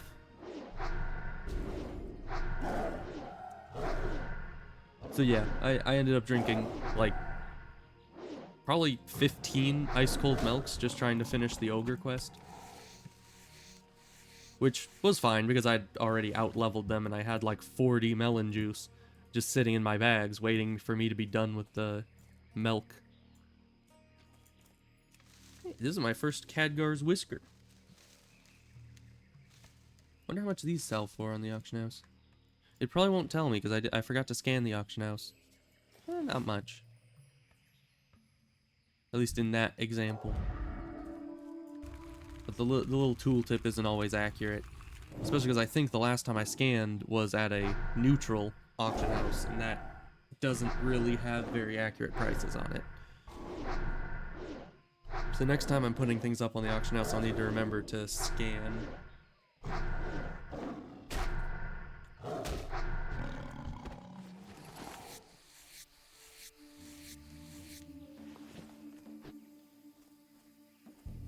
This place. I have almost died many a times in this compound. Because these guys heal. And that is, you know, a crime against humanity. What kind of sick monster would ever heal anyone, you know? It's just an atrocity against humanity itself. And it especially sucks because I don't have any interrupt type things, so I just kind of need to deal with it.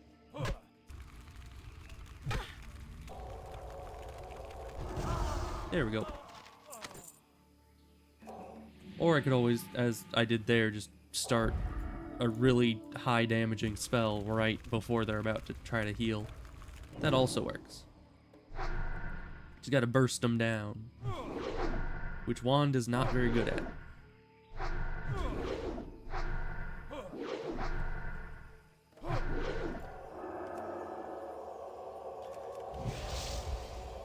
What the heck? I swear that heal spell should not have gone off so early. Of course, the tooltip there, the little bar that it shows, isn't usually accurate. It always goes off slightly early or slightly late.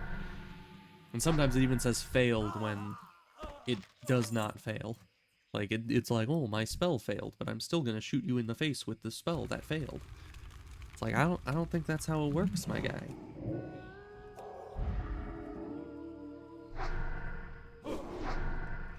But these guys should be easy. These guys are no problem. It's just the medicine men.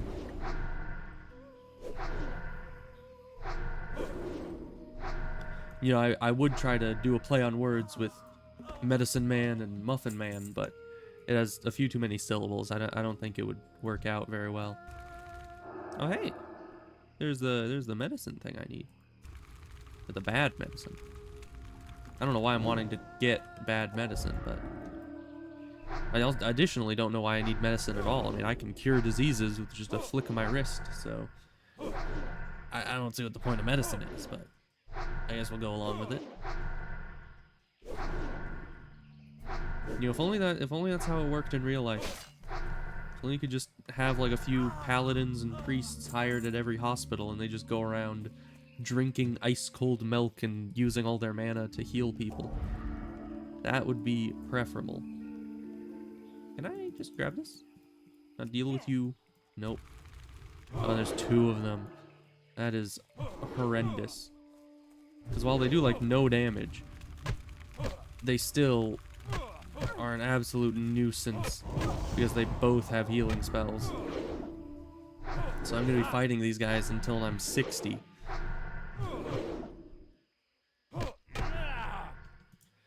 Plan.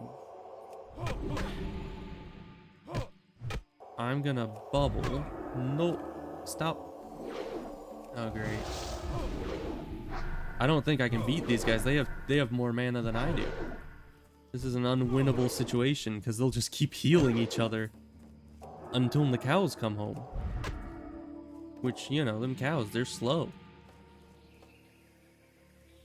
So yeah, that's just an unwinnable fight right there. I mean, I need to fight those guys one at a time or not at all. Yeah, there's a panther. We'll take what we can get.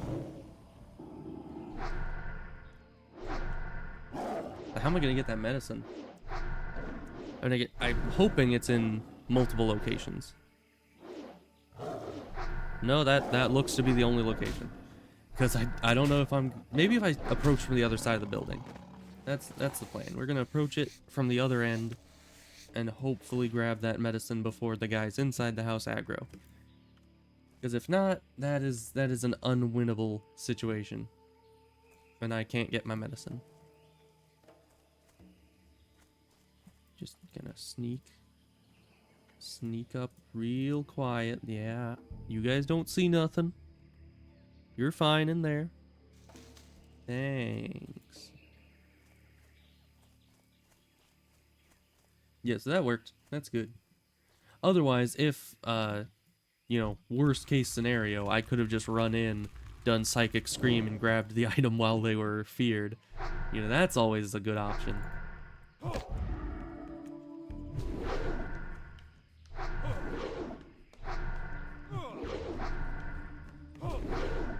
Oh, but Void, another tip when it comes to wands is wands actually get spell pushback because for whatever reason casting a wand counts as a spell.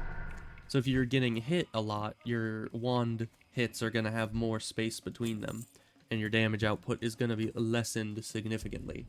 So if at all possible, you want to keep enemies off of you while you're wanding. So like, you know, get the Void Walker, have him keep aggro so you can wand at max efficiency. Of course, for me, I can just bubble, and that stops any knockback from happening, but Warlocks don't have... Well, I guess you do have the Void Walker Sacrifice, so that's a bubble, but kind of a lot to go through just for a simple bubble, just to not knock back your wand usage, but... These guys... And since they only ever heal, their mana actually, like, regenerates as quickly as they use it. It's insidious. Which I think it's only an issue because I'm a fellow healer trying to kill them. Because all their healing is gradual, just like all my damage is gradual. So, it's just we end up getting nowhere.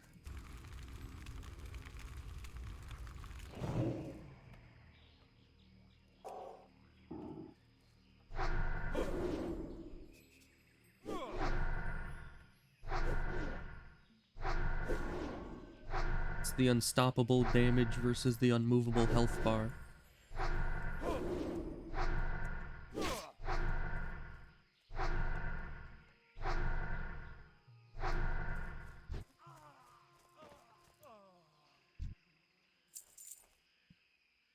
So can we get this guy alone? That's the question here. Because if we can, this will be easy. If we pull a second dude... Okay, we're good. Because yeah, if we pulled a second dude, that would complicate things significantly. Because these guys aren't difficult, but they're just a lot harder to deal with when it comes to medicine men as well. There we go. Try to burst him down. Don't even give him a chance. Okay, let's just wait, get some mana back. Alright, Green Hills of Stranglethorn. Man, these actually sell well. I mean, maybe I just skipped the quest. Go put all these up on the auction house. You know what I'm saying?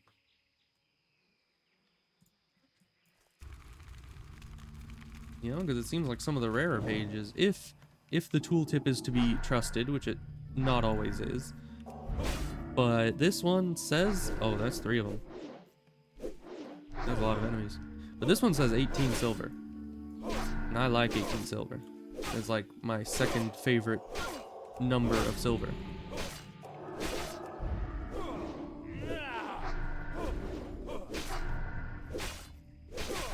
Just get you to run away. Heal myself up some more. Fire you down. Not in range. Stop running so far. Jeez. Alright. And of course my last hit didn't even affect him. Just die already. Thank you. Alright, we'll do this. We'll drink that. Put some damage over times on him.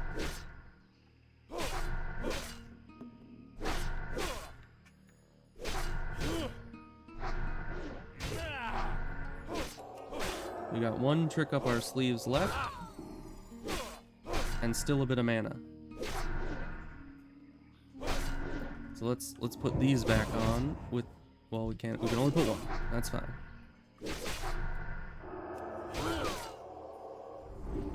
And a nicely timed crit pulls us through.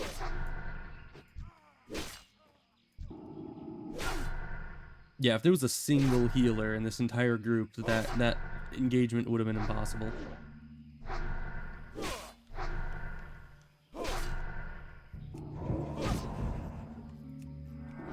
And we're good. I didn't have to use Desperate Prayer at the end there, but I wanted to get it done with. Have no chance that they would end up killing me, you know?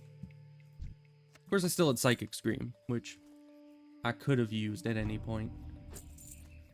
But I'm very scared to use Psychic Scream in most situations just because they're, like... It can pull more enemies. It can end up being more trouble than it's worth. so I use it very sparingly. You know, in the very important circumstances, like when there's enemies standing around a plant that I want, and I don't want to deal with them, so you Psychic Scream to be able to grab the plant while they're feared. See, that's the really important situations that you use it in. Ooh, but Goldthorn, this stuff sells quite nicely. It's like it's up there with the Steel Bloom, and I think around 17 to 20 silver each, somewhere in that range. Very, very nice, very lucrative. I think Goldthorn is used for the higher level armor potions, I think, if I'm remembering correctly. It's been a while since I played an alchemist, but I believe that was like their main use, at least when leveling alchemy.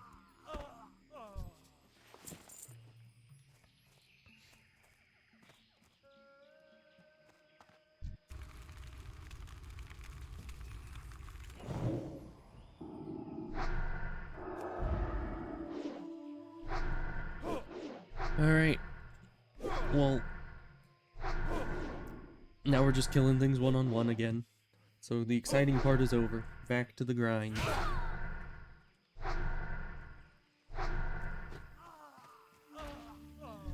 Healer leveling is certainly the opposite of flashy, which is not great. That's why I usually prefer to just level through dungeons, but that's not really serviceable. It's not a good idea.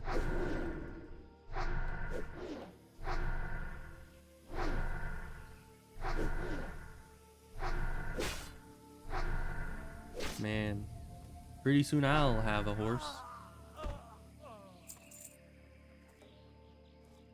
You know, I should start contemplating what color I want my character's mount to be.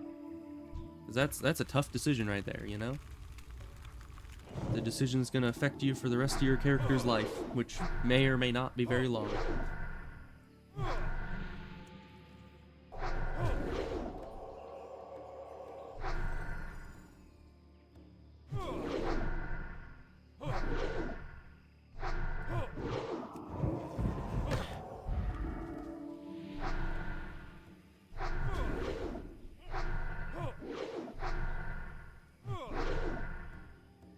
Yeah, I could have a brown horse like that.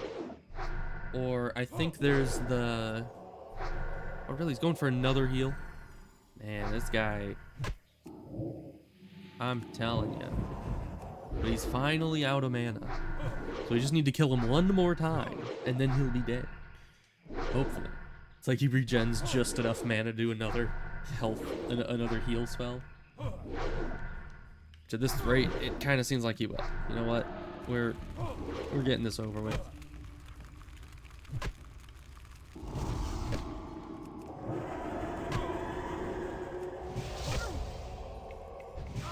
I don't want to risk him getting enough mana back.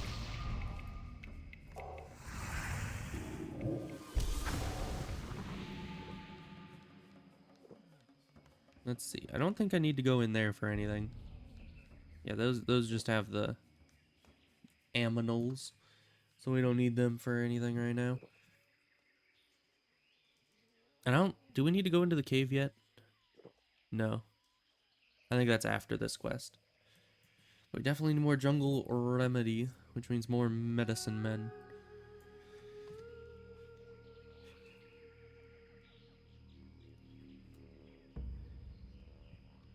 Which kind of sucks, because it's a very long fight. Unless, just maybe if I'm pulling one medicine man at a time, I should just right from the get-go start bursting them down.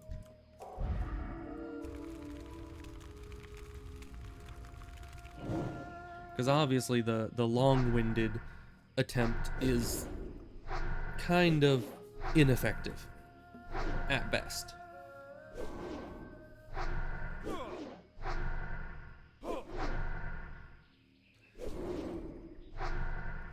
You know, I don't think there's any birds in Stranglethorn.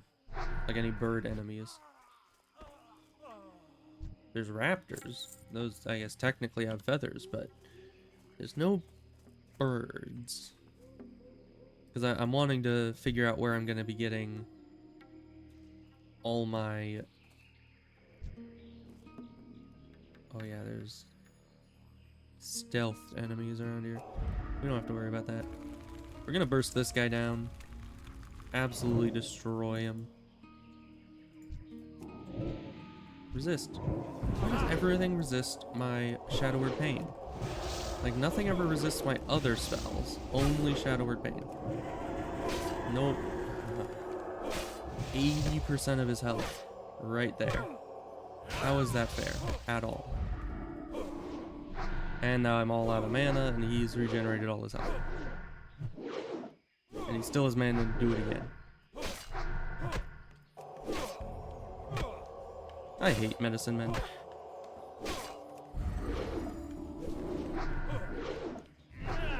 Did you see how many times my spell got knocked back there? You 70% no knockback chance my butt. There's nowhere near 70% no knockback chance. Alright, this is the never-ending fight right here. We need to give this up as well. Because these guys, they're literally just immortal.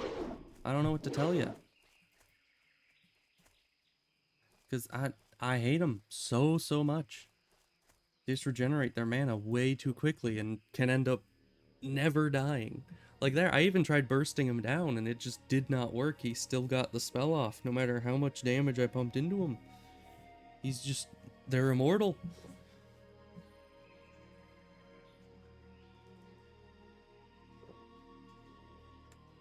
I mean, I guess if you have any kind of interrupt, they'd be easy. But as far as I know, priests can't interrupt.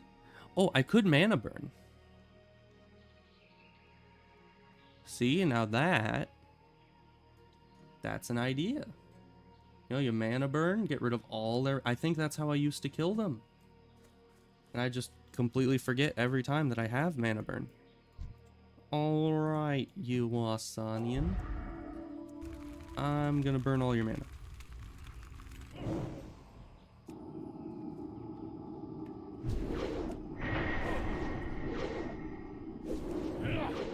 Resist? Why do they always resist?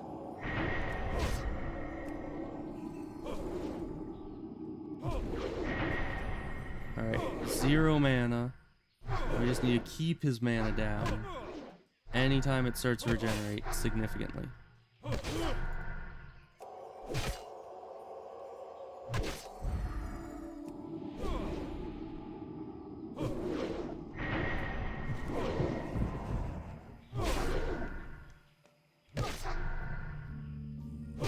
And that renew is so strong. It's like counteracting my entire Shadow Word Pain.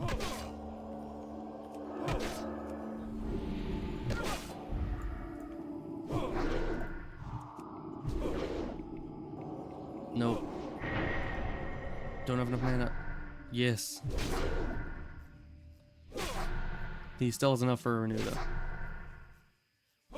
I'm not gonna be able to burst him down with renew on. He's gonna run, and then he might have enough mana or pull something else. Okay. The raid boss has been killed. Rejoice.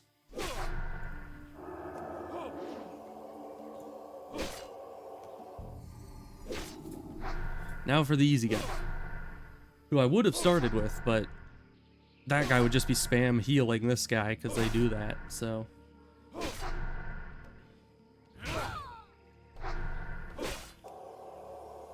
Let's see, can I do this and Shadow Word Pain? I can. Nice. All the damage for me. You know, after fighting one of those guys, you end up happy with any amount of damage you can do to something.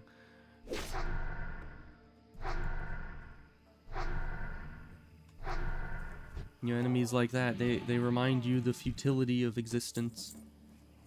How everybody's just struggling against the eternal medicine man that is life.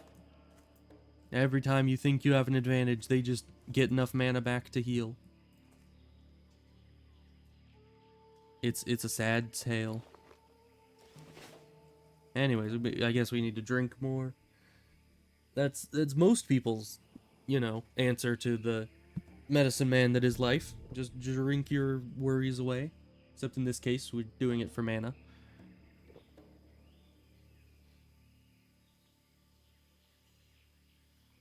I still need 5 remedies. That's gonna be fun. Alright, dude, you're gonna get bursted down faster than you can say need healing. You don't have your little friend around here anymore. Hey, a fade leaf. Those sell well. Right, I might. Do I need more mana? I don't need more mana. We got this. We're good.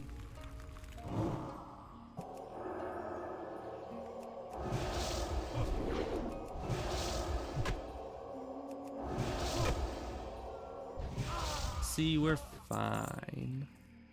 Of course, nothing's actually dropping remedies, so even if we're killing the guys, we're not getting any closer to not having to kill the guys anymore. So what's in there? Oh. Why do I need to turn something inside the impossible to breach house? Because I got the medicine here. Oh, great. Because that's the house that has the double medicine men. Which I don't even have enough mana burns to deal with that amount of mana. Like, that is just way too much. My only option that I can think of is if it's just a quest turn in, we bubble, run in there, find the turn in, psychic scream, turn in the quest, run out, and escape. That's my big plan. What even do I turn it into? It says Bookie Herod. I guess we need the dude that's in here. There's just a guy that's, I guess, gonna be on our team. Alright, so we got fresh bubble. Let's run in. Find the dude. Oh my sweet mama jamma. Alright, that did not work at all. And it also looked like the guy was an enemy. Because I did see a guy in there. I don't know if that was the guy we need, or if that was just some random dude. But I did not see any Bookie Herod, nor did I see any way to breach that house that would be feasible in 100 years. So, yeah, that's not happening. You saw that. There were 2 medicine men at the entrance, which is already an impenetrable force field for the house. Like, nobody's getting in there with 2 medicine men standing side by side at the entrance. Additionally, right inside was 2 more medicine men and 1 more medicine man in the back. Like, that's 5 medicine men in 1 room. How in the Green Hills of Stranglethorn are you supposed to beat that? I mean, unless you have like a whole group of people. You know, I could definitely see if it was like a warrior and I, maybe a rogue and I, druid and I, we could probably do it.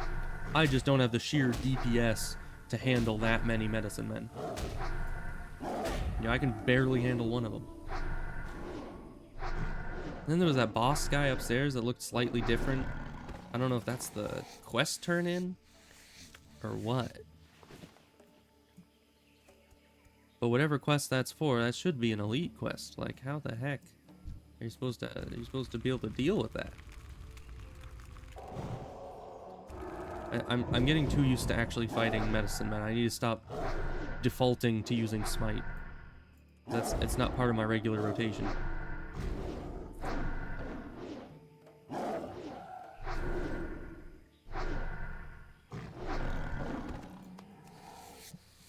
Alright, well, that's all the panthers we need. Is there any way...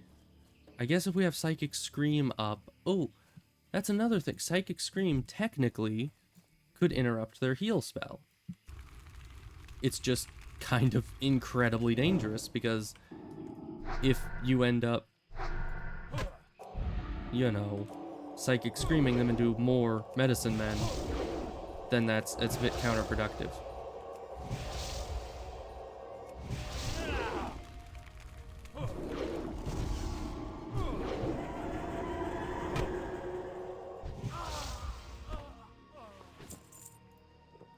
So I suppose the plan, if I'm gonna be infiltrating the house, is pull the first two, which we already pulled those at one point, so we know for a fact you can pull just those first two in a vacuum.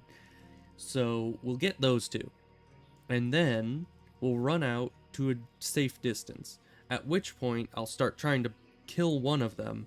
The second either one tries to heal him, I'll use my Psychic Scream, get them to run. Hopefully they'll be kited far enough away that they won't run into any more mobs.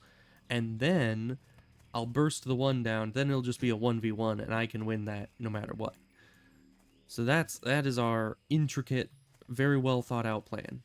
I hope you like it, because that's what we're doing. Yeah, it's hard to get an angle on this guy. Alright. We got one.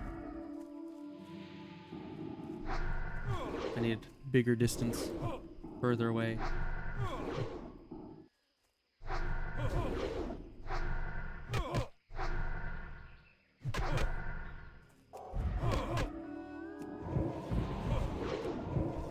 Okay, they're just using renews. Oh no, there's an enemy there. If that guy pulls, we need to run.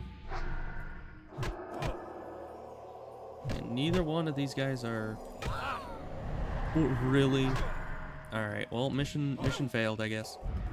The one dude that was actually casting the heal spell resists, so it doesn't interrupt the spell. So we gotta reset, try again once we have our Psychic Scream back, and kill all the ads outside again to make sure they don't respawn and enemies won't be feared into them.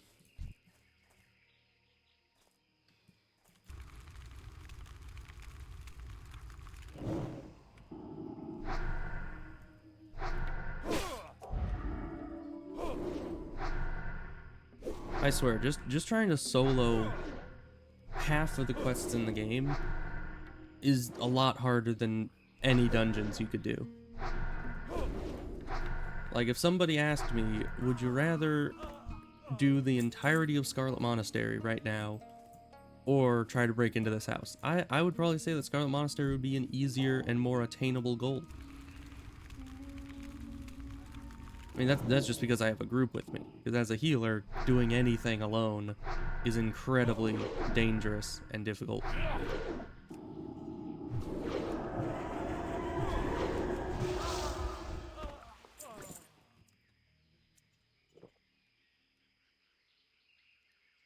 Especially when it comes to having 2 medicine men. Okay, but I just cleared out this area. They shouldn't fear any further than that, because I know there's enemies at the tower that are stealthed. If they run all the way up there, that's an issue.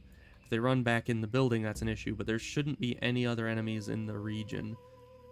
As long as they don't run those specific ways and that specific distance, we should be fine. Attempt 2.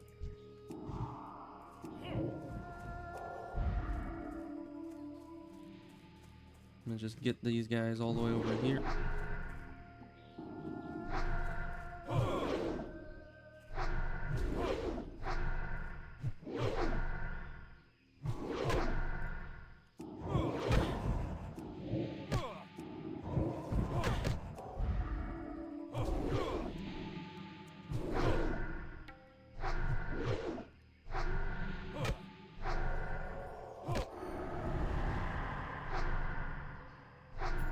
Okay, now stop being feared. Stop being feared. Come back. Thank you. Now keep being feared. Keep being feared. Okay, impossible.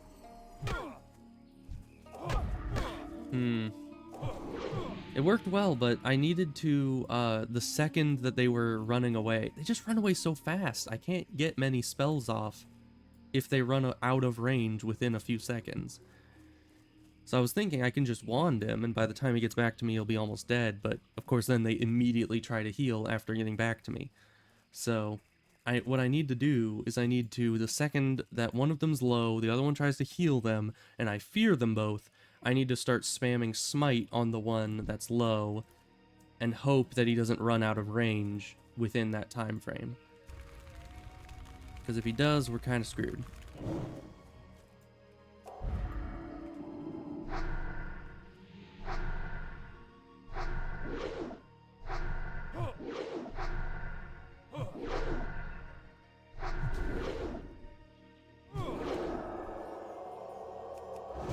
These enemies are absolutely insufferable.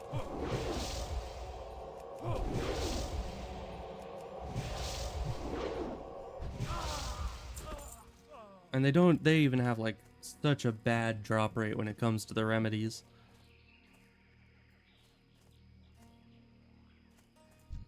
You know, it'd be fine if you only needed to kill like exactly 7 of them, but having to kill like 20 of them to get the 7 remedies is not... It's not preferable.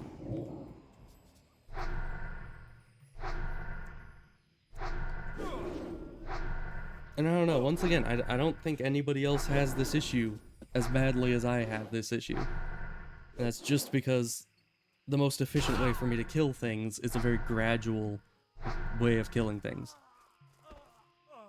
And that just plays right into their hands.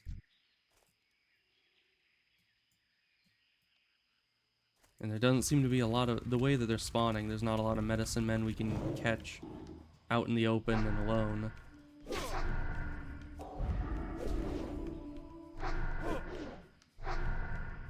We still need like 10 of them to get the rest of the remedies.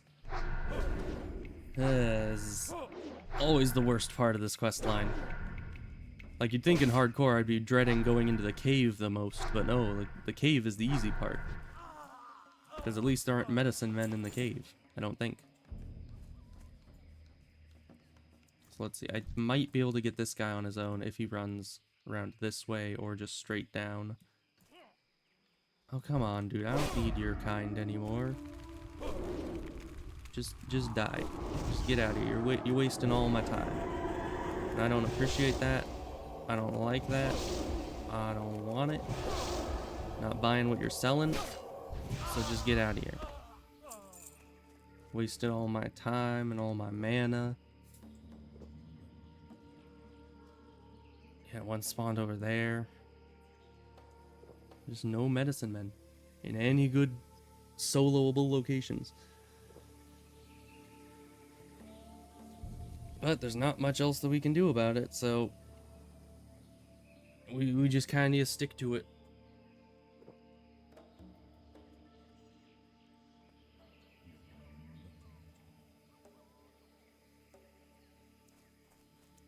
Now I'm gonna run out of melon juice before we're done here.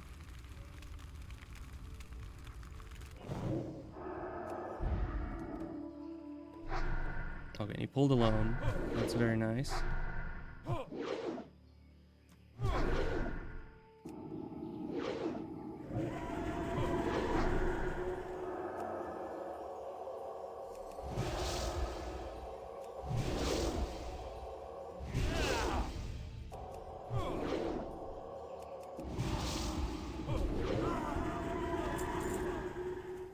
Alright, that's one additional remedy. If only these guys dropped, you know, water. Something I use to get all this mana I'm wasting back.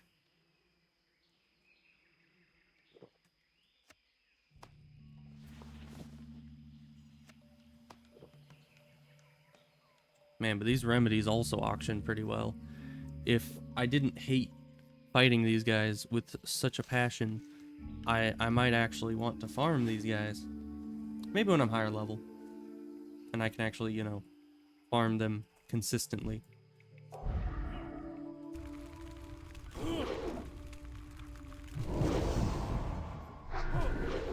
Oh, if only I could... Can I? Wait. Aha!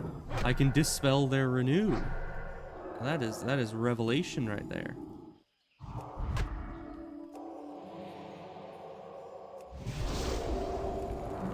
Because that renew, it makes it very hard to actually kill them, because it counteracts my entire Shadow Word Pain. But without the oh no. He just starts running straight for the full camp of enemies. I'm like, oh, that's not a good thing. Just let me, just let me grab this. Don't mind me. Okay, thanks, bye. Yeah, I'm not dealing with that death ball in there. We just need to try to find ones that are on their lonesome. But there doesn't seem to be it, because I already killed all the ones that are alone. So we're kind of stuck with the non-optimal options. And it would be nice if I could kill 2 at a time. You know, that would be good, because that is, you know, that'd be a lot of quest progress right there. But they're just absolutely invincible when they're in more than one.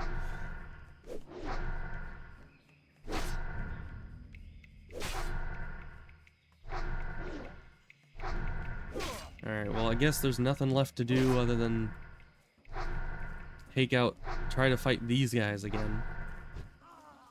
Pull them out of their house, try to kill them. Because that, you know, if I can just get the fear to not be resisted and then hit them full of smite, I might be able to kill them before they heal each other.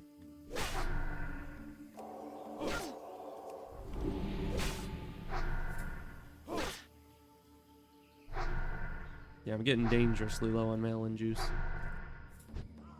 I don't like being below 40 drinks at any given time. Because that means that at some point in the near future I actually need to buy drinks.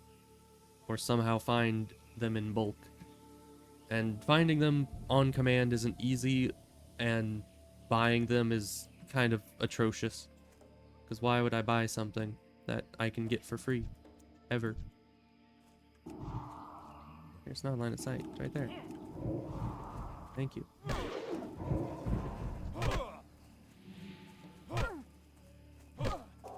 Alright, so come over here.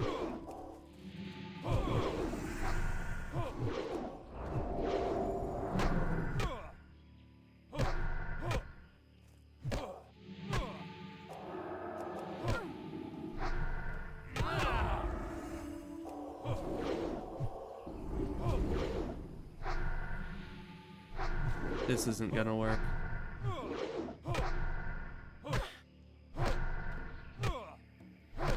I'm spending so much time just trying to get them to the threshold that they actually cast their spell that I'm gonna be out of mana by the time this fight is over.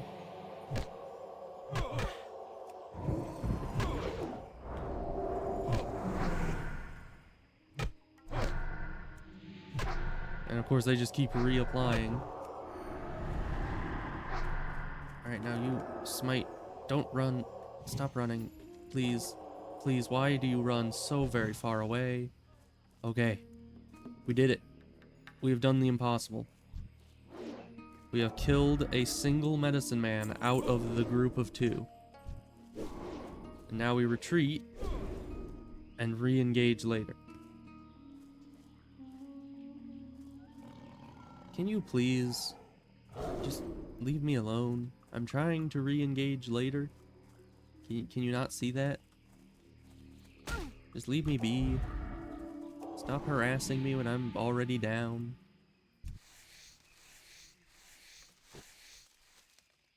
You know, it took me like 10 minutes to formulate a plan to kill a single medicine man. You know, I think I'm having a bad enough time. I don't need random panthers pulling on me for no reason.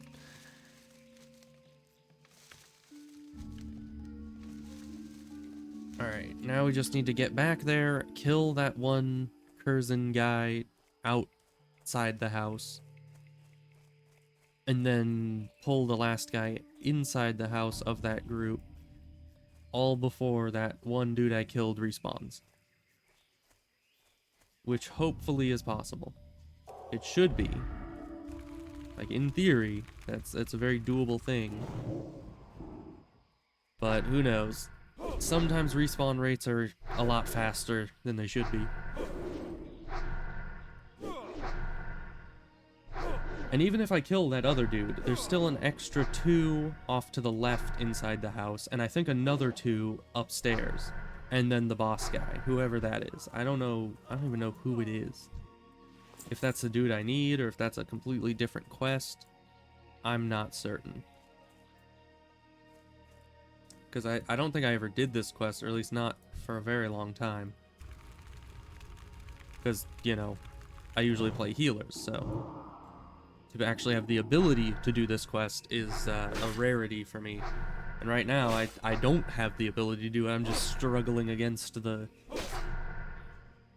you know, my own inability to face them. Which I kind of believe it is impossible, but we shall see, I suppose.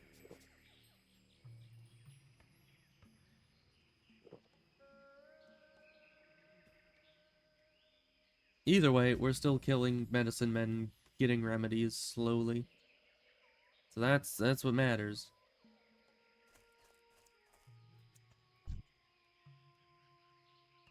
Alright, now you alone need to pull.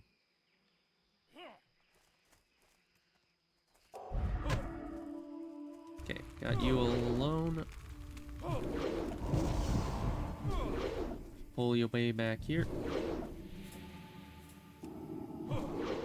We're gonna go the mana burn method, if possible here. Of course, mana burn is such a long cast time that it's hard to do with him constantly hitting me.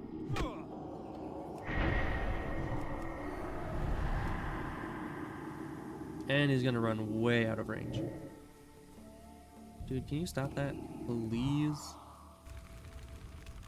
I think you just run so very far. I hate it.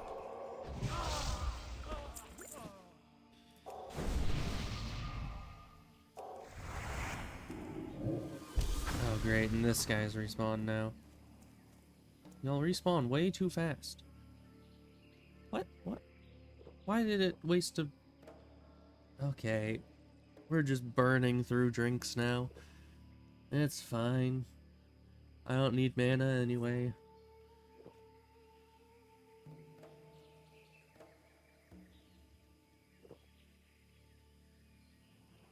Yeah, if this guy's already respawning, then the guy inside is about to respawn very soon. So, I think it's impossible. I don't think I can kill these guys at a fast enough rate to enter that building to any significant degree. So we're just going to need to ignore it.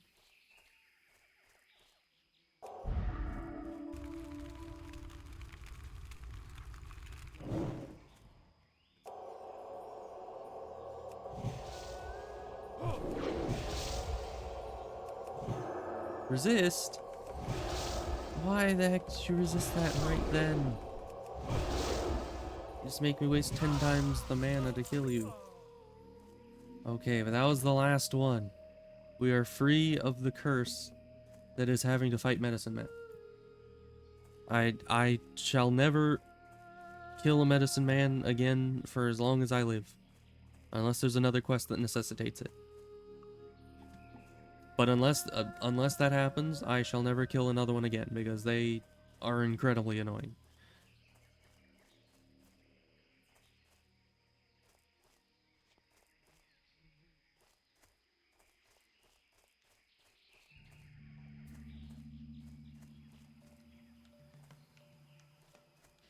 Alright, there's just panthers everywhere. I don't need panthers. I need tigers.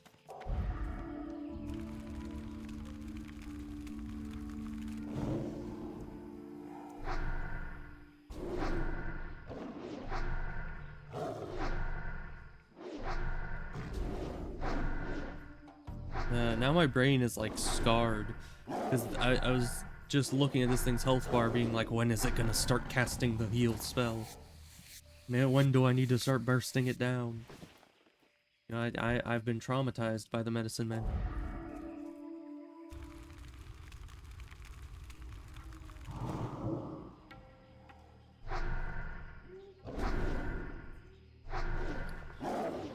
And we only got 3 Hills of Stranglethorn texts. If that auction number is correct right there, then I am going to be a very rich person. And 29 silver for 1 Mage Weave is absolutely insane. Let's see, for a whole stack. So let's see, 30 silver.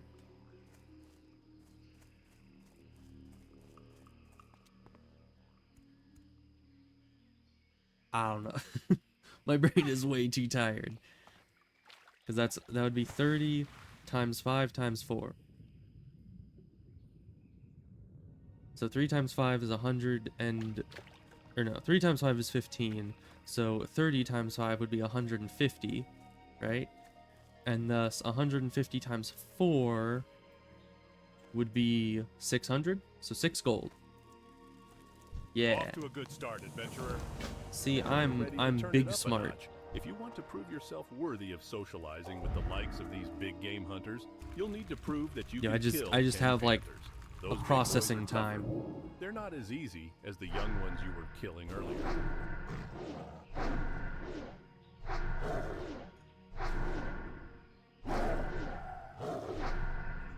Although I suppose the good thing when it comes to math, I've never been very good at the written down version of math.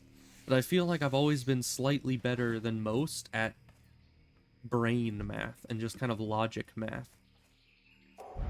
And so that has a lot more of a real world application than most of the math you learn in the math class, where it's like, oh yes, you need to write it down and write it in this certain way that helps you, you know, figure out what this is and do like inner, outer, that kind of, you know, all the little formulas and stuff. I'm not good at that stuff. That stuff's confusing. I can never remember. But when it just comes to simple brain math like you do at the store or in any real world application other than, you know, if you have a job that requires math like engineering or something,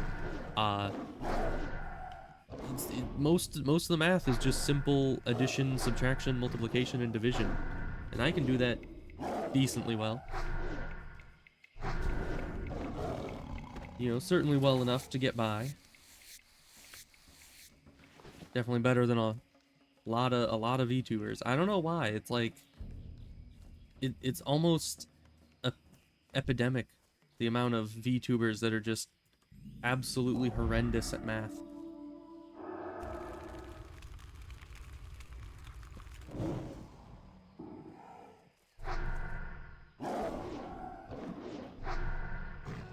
But, you know, hopefully I won't be able to be counted among the VTubers bad at math, because hopefully I'll be good at math. But in the moment, trying to sit there and calculate something, you're always worried that you're just going to say the absolute wrong thing and get laughed at. It happens a lot. Alright, I don't have the quest for the ears of these guys yet, but I do have the quest for the Khadgar's whisker over here. That is the quest for money. Oh, I need to get higher skinning training next time I'm in town. My herbalism, as you can see, is still going up nicely, but all my skinning is at max because of my expeditions in the Shimmering Flats, where I had to skin hundreds of enemies. That really boosts your skinning skill. But this means that I'm like one step away from maxing out my stats. Let's see, can I... There we go.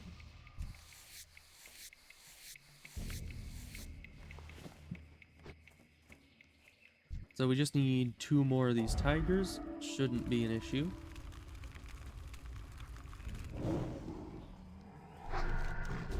Okay, so the tigers are here. Big panthers are over there. The raptors are even further. So we'll just head off to the west.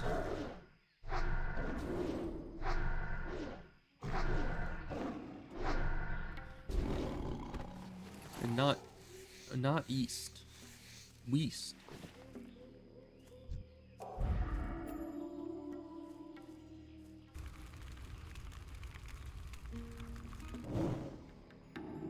Let's see. More Alliance auction houses sending me mail. I definitely like more auction house mail. That means more money. Or expired items, which is the saddest thing. It's like when you open your mailbox expecting money and you just see an item was sent back. Thus, you're actually having to spend more money to put it back up. It's always depressing.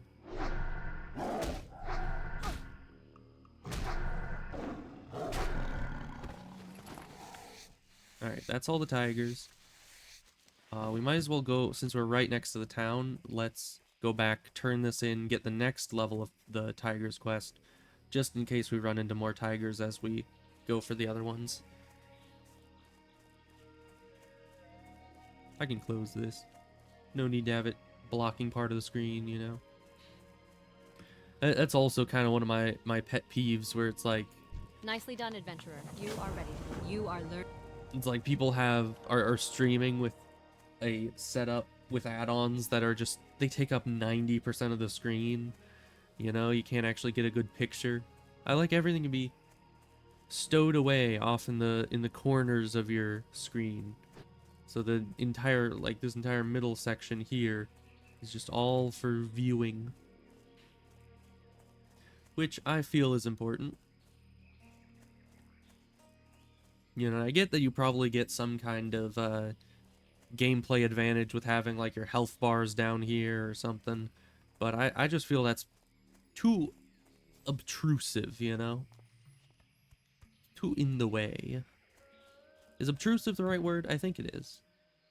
If it's not obstructive, because it obstructs your ability, obscures your view, as it were. I don't know. I'm just throwing words out. I'm still very tired. Don't expect me to be able to word goodly while my brain is very tired. It's not gonna happen.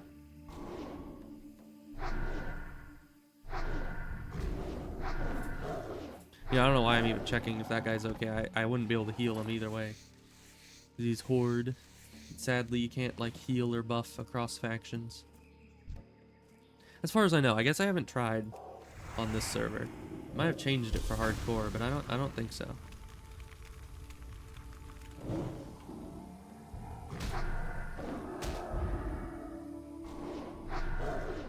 You know, it's so funny because I used to play on a PvP server back in the day. That's where my level 60 is. And it was always so funny to see people just run away from you. Like, you had no intention of actually attacking them. But because you're higher level than them and the opposite faction, they just assume that you're going to try to gank them. But it was always nice to have those situations where you could attack each other, and yet you don't. Because, you know, just walking by a Horde person when you're on a non-PvP server, it's like, it doesn't matter. It doesn't mean anything. Because there wasn't even a chance that one of you could attack each other. But for there to be the chance for you both to be PvP, and you just walk right by each other and just, like, wave, I feel like it's just a very powerful situation. It makes you feel good, because it's like, you got that mutual understanding with the person that you could kill them right now, but you don't. You decide to be nice. That was my favorite part of playing on a PvP server. My least favorite part was getting ganked all the time, but you know, that paled in comparison. Oh, but playing a warrior on a PvP server was actually really fun, because after the point that you get retaliation, especially as like I was an arms warrior, so I had a big two-handed weapon. I had the oh gosh, it took me so long to get this. I had the ice, what's it called? It's like the ice spiked spear or something. It's the polearm you get from that quest in Alterac Valley to win Alterac Valley, I think it was. And the reason why that one was so hard was because I was on a completely dead Horde controlled server.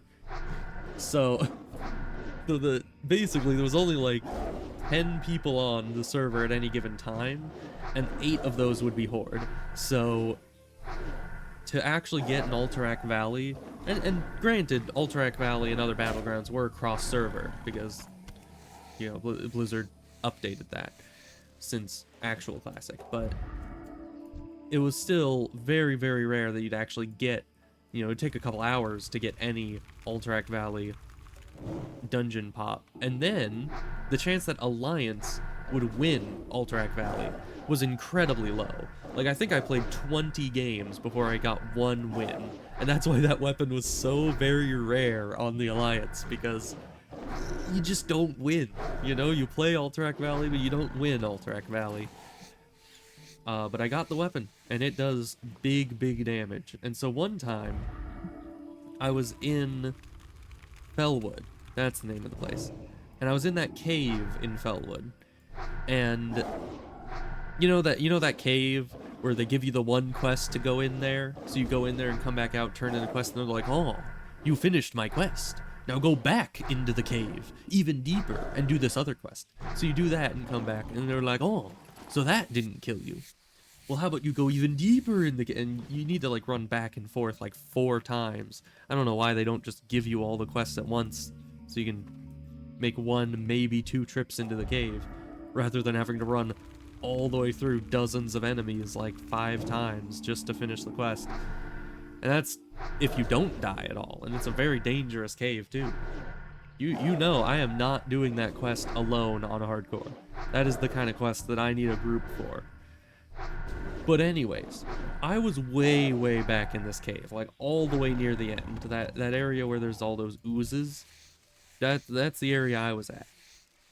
And I was killing some things. So as a warrior, you know, anytime you start an engagement, you're on a timer. Because you don't have much self-sustain, you have your health bar and maybe a health potion, and that's it. Like, if you don't kill the enemy by the time those ran out, you die. So I was killing some enemies. The timer was ticking. I was probably like half health. And then out of the blue, out of nowhere, I was very surprised. An enemy started attacking me. Like a horde person. It was a Tauren druid in cat form, had stealthed up to me and just does their whole opener, starts clawing at me. And I, you know, half my brain was like, man, we're starting a PvP engagement at half health, we're probably dead. But my first reaction whenever I'm in danger is retaliation. So, just take this into account. Retaliation makes it so that you hit them with a basic, like, auto attack every time they hit you. Additionally, they're in cat form, meaning they have an incredibly high attack rate. Additionally, I have this humongous two-handed sword, or two-handed polearm, that is doing massive damage every hit. So, all of this put together equals... they, like, shred themselves on my defenses. Like, my retaliation, like, their health just plummets because of retaliation, and they're dead before they even know it. I think they only did, like, 15% of my health in damage by the time they went from 100 to 0. And it was great. It was magnificent. Yeah. Don't try to cat form kill a warrior when they have retaliation off cooldown. It just does not end well for you. Ooh, insignia boots. I could sell those. So yeah, that's the anecdotal. That's the word I was thinking. Oh my gosh. Okay. I'm gonna finish my sentence. That's the anecdotal story for the day. Speaking of anecdotal or anecdotes, yesterday I was talking to my friend. Was it yesterday or was it the day before? It was somewhere around. I think it was the day before, I think. And I was talking to him and I was trying to think of the word anecdotal. And it just wasn't coming to me. It was one of those things where your brain just shuts down and doesn't want to function to any degree. So I'm sitting there trying to think of the word, and I can't come up with it. I'm like, it'll come to me eventually. And now today, I say the word anecdotal just in this random context, and I get a flashback to trying to think of that word yesterday, or the day before, whenever it was, and it's like, why does my brain do that? Why is that a thing? Anyways, we're fine. We did it.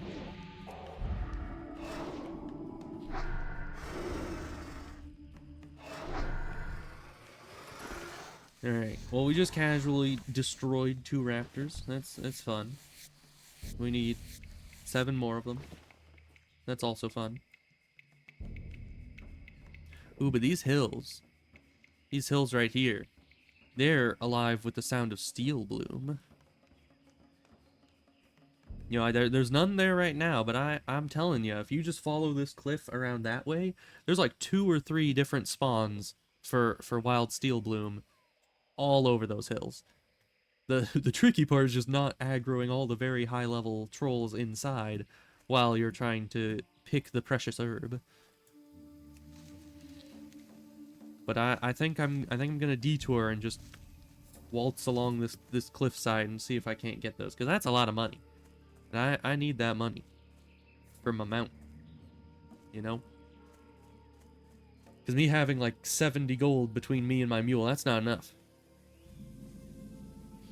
I guess it would be my mule and I, right? No, it'd be me and my mule. Because I would say, like, I have 70 gold on me, not I have 70 gold on I. So, I think that's right. Ooh, another. Whoa. These raptors, they're in my way. They must all die. None shall keep me from my precious steel bloom. I mean, I was gonna kill them all anyways. Not the young ones. You know, I'm not Anakin, but certainly now that the steel bloom is there, I mean, I'd be much worse than Anakin to get steel bloom. 'Tis my obsession.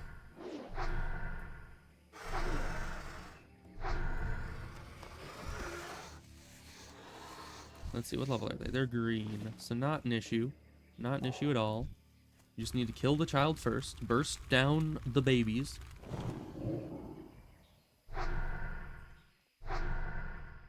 And then we're good.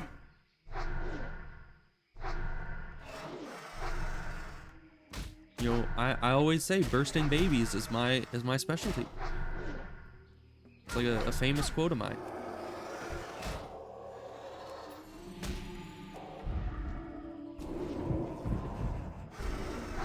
Alright, just one more group of these 2, and we'll be home free.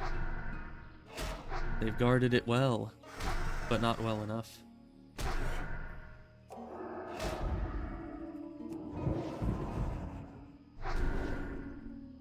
Because these guys have a lot of health. It takes a few cycles to kill them with just the wand.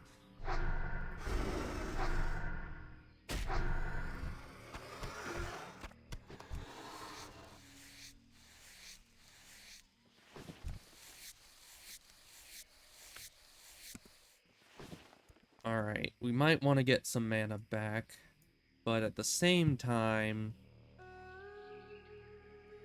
that would take time. And time is of the essence. Because any second now, someone could swoop in and steal all my precious steel blooms. And they're not called steel blooms because you're supposed to steal them, just so you know.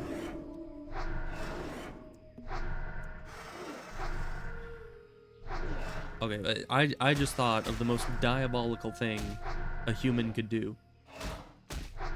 You know, there's a lot of people out there that'll stream snipe someone to grief them. You know, and those people are the scum of the earth in and of themselves. But a person that would be even worse is somebody who stream snipes you specifically to follow you and steal every herb that you try to get.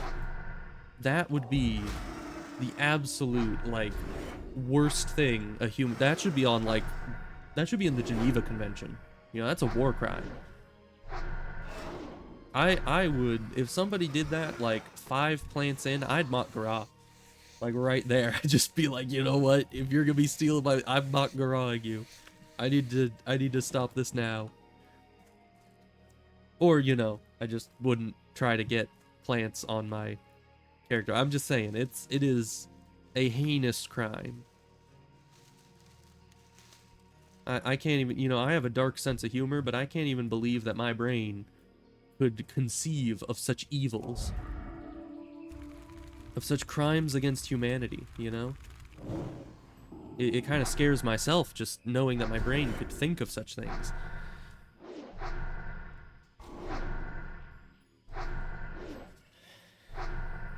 But it's fine. We did it. We got our precious steel bloom. It is safe in our inventory.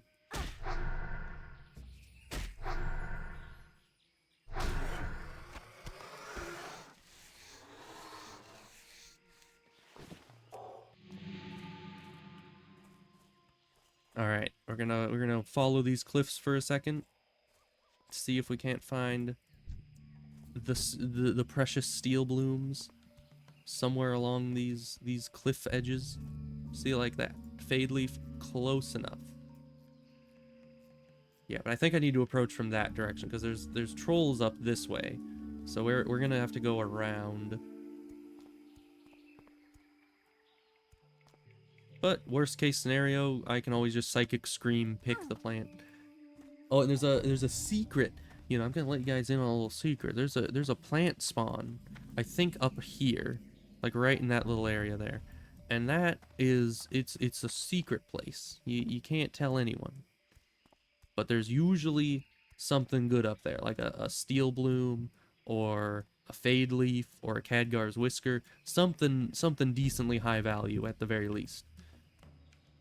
So that you keep it in mind if you're ever running around in this area looking for plants. It's a good one to keep in mind.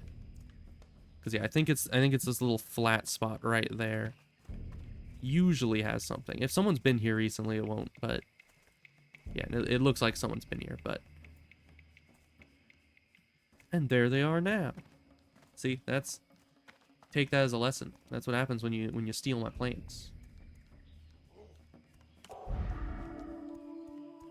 All right, dude, you're not gonna get in my way of getting this fade leaf.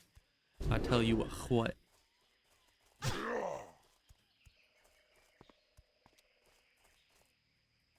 No. Okay. Turns out the fade leaf is too far along that path. Where it has gone, I cannot follow. Unless. Please. I want the fade leaf. Right. It's right. Where is it? Is it inside? Okay, it's inside. Yeah, I cannot follow it there. I thought it was on the outside. There is a plant spawn that is on the outside of that wall. And it's a very nice spawn because no enemies spawn there. Ooh, gold thorn. Is that inside or outside? If it's outside, I can grab that. But it kind of looks like it's inside. So we're not going to bother because we don't even have the quest for the trolls yet, so I don't want to be clearing out like 50 trolls just to get to one gold thorn when there's not even a quest to kill the trolls.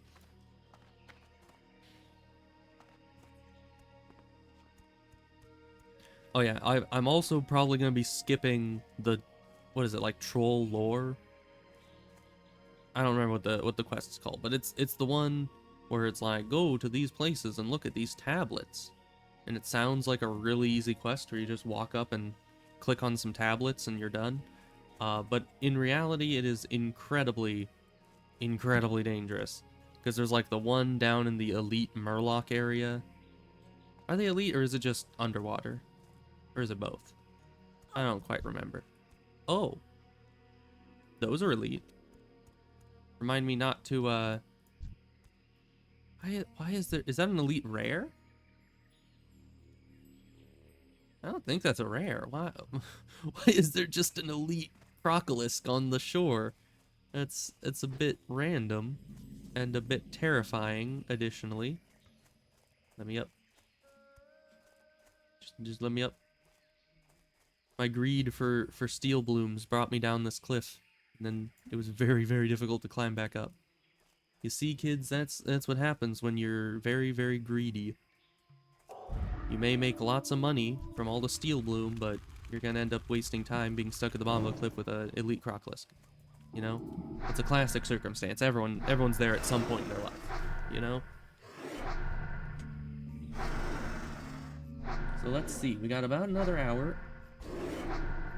So that's just an hour more of Stranglethorn quests. Hopefully we'll level. I think we will. But even more hopefully we'll get a lot more steel bloom.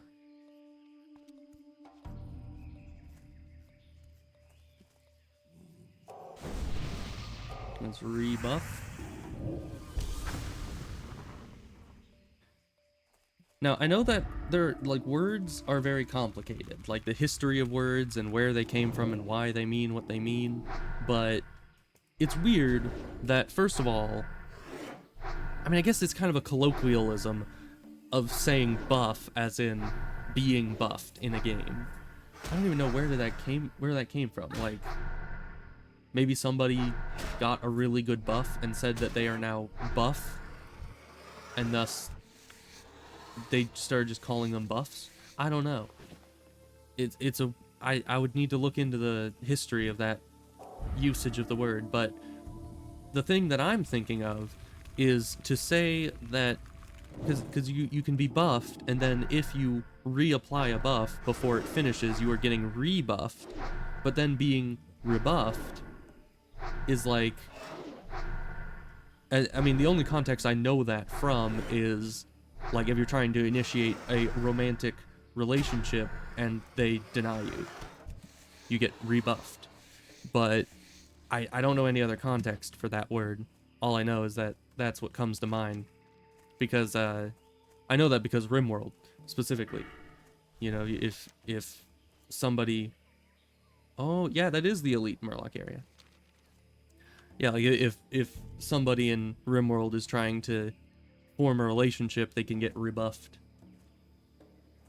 and it's always very sad for them, because, you know, it makes them sad and gives them a happiness, you know, hit, and then you're stuck trying to deal with them. And the worst thing is, if there's two colonists that are at all compatible, they'll just like keep attempting relationships until they're depressed. Like even if they got rejected 2 seconds ago, they'll go back and be like, "Are you sure you meant to call me a creepy loser and you never wanted to see me again? You know, maybe there's chemistry." Like, they just never take the hint. I don't know why. And it sucks for me because while they're the one getting rejected, they're also getting super depressed. So I'm sitting here having to, you know, actually make sure they eat at a table so they don't go into a complete mental breakdown over the same woman rejecting them 5 times in a week, you know? Like, they should just take the hint and stop trying. Especially because it's not even a hint, it's a straight up, she tells you she's not interested, just leave her alone, please. So I don't know, the whole romance system in that game is a bit odd, a bit quirky. I should really play some RimWorld sometime. Ooh, that's nice. Strength and spirit. That's like specifically paladin gear. Yeah, because, well, okay. 2 situations I can think of where this is actually useful. Maybe 3. First of all, I suppose warriors do need spirit. Not a lot, but there are some warriors that do like to get a good amount of spirit. So 7 spirit on some male shoulder pads would be good. Additionally, hunters, once they can use mail, if they're a like survival hunter, you know, going for the melee hunter build, then getting a nice amount of strength for melee DPS and a good amount of spirit for mana upkeep is also a good idea. And mail for, you know, once you're over level 40 when you can wear mail armor. Additionally, of course, paladins, you know, they have mana and need strength. And Yeah, that's about it.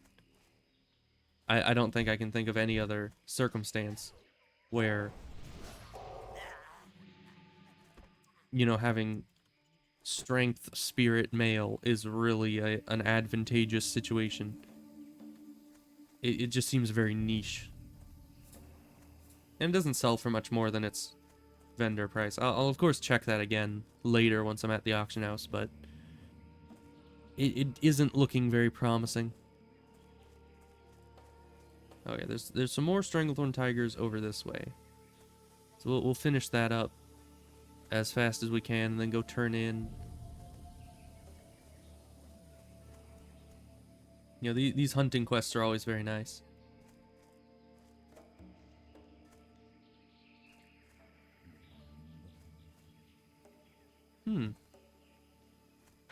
Okay, the tiger that I thought would be here isn't there. These ones are young ones again. Okay. I guess we need to go across the river to go find the other source of Stranglethorn Tigers. Young Stranglethorn Tiger, I don't have time for you. I have things to be doing, places to be going. I don't have time to be wasting on random young whippersnappers.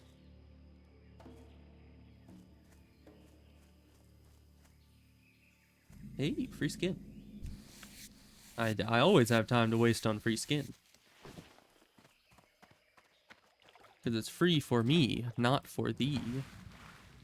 So I can get the skin for free and then sell it for probably about a silver each. Because yeah, yeah, that's only 90 copper. And that's essentially a silver, but not quite.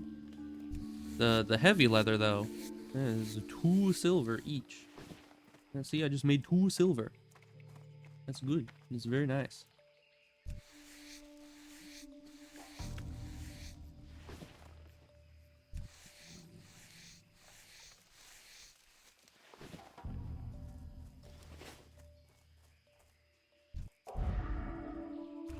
You know, I was very preoccupied before this stream because I was playing this character and I started the stream and continued playing this character.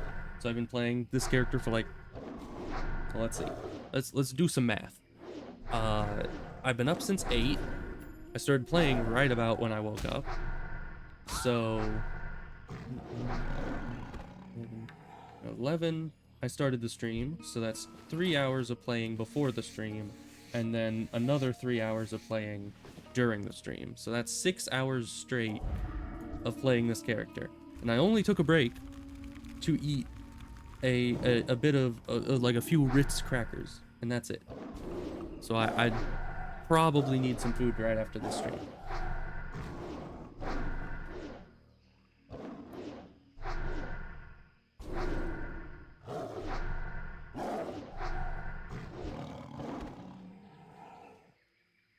You know, I really hate it when you open your phone and you're trying to dismiss all the old notifications that you got that you don't need to pay attention to.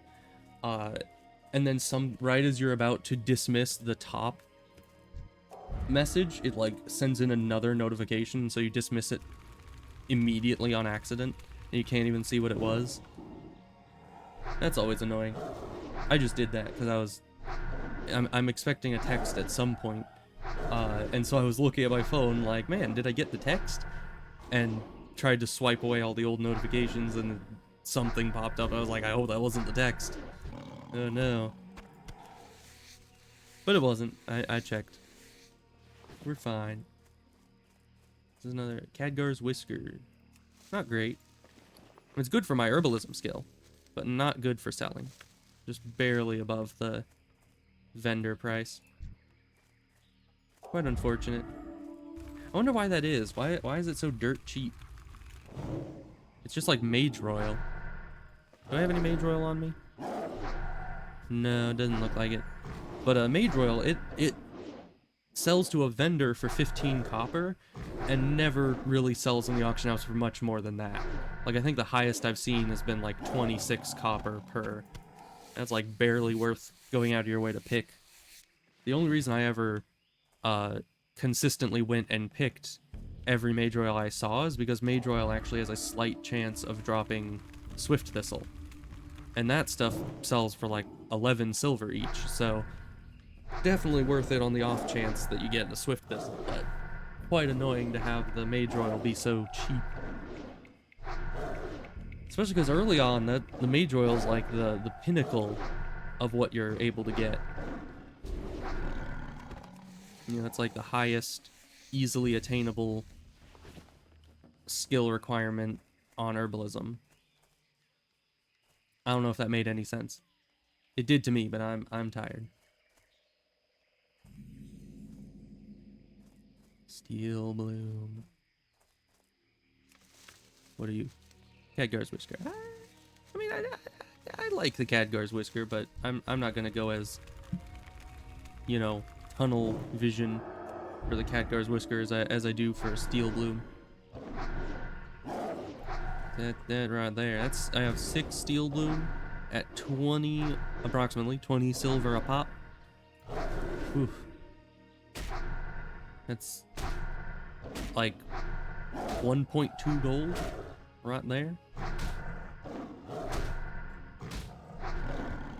That's 1.2 gold closer to a mount.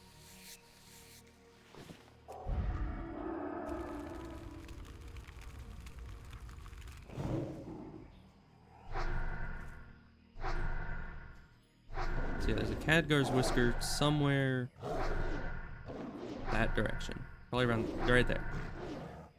So we'll go grab that. I think this is the last, yeah, this is the last tiger. So we'll grab that, run back to Nessingwary.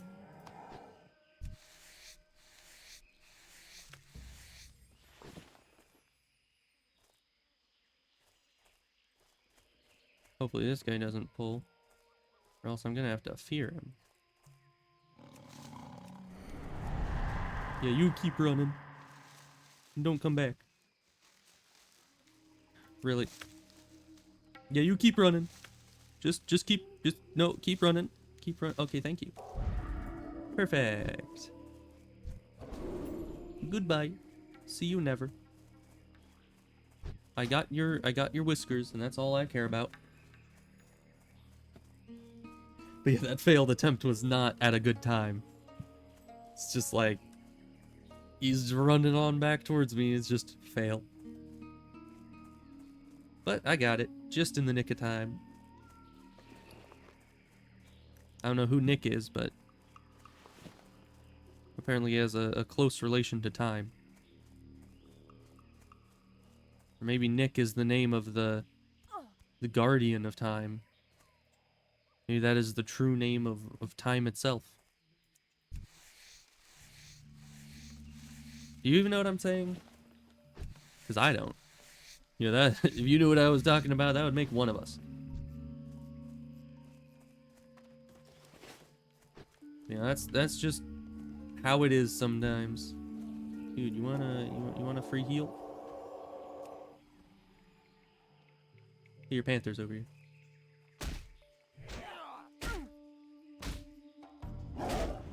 I'll wait. Thank you.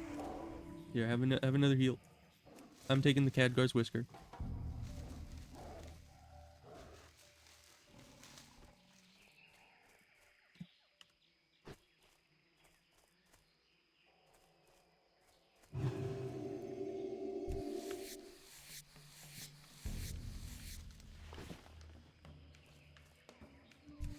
Why is it that I always get 3? You know, because you can get like 1 to 3 plants from every one you pick. Why is it that I always get like 1 when it's a really expensive plant, but I always get 3 when it's a Khadgar's Whisker and it's worth like next to nothing?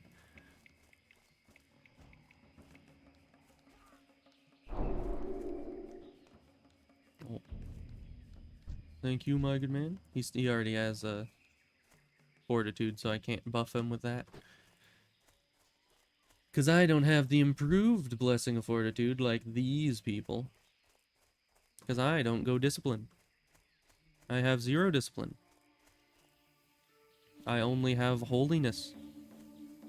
You know, in the end, you do not need Discipline, you simply need Faith. which is funny because that's actually pretty true. But you know, I guess to certain degrees you need both. But I don't know. I certainly having some discipline talents and having some shadow talents would make life a bit easier. Improved fortitude is discipline, right? Yeah, that's what I thought. That would probably make my Hello. life a lot easier. Well done. The loss But- of those jungle fighters will relieve some of the pressure on our camp. I But really now that wanted to you've just had a go taste of like the forces we're up 100%. against, do you still want to? Well, now I'm trying to talk here, lady. I could have probably just paused Colonel it, but you know, that's Curzon fine. was once a great, Oh wait, that's noble man. no, no, no, no, no, no to you. No, not gonna happen. Not doing it. That quest is a death trap. That quest is not good. It will get me killed. I don't want that.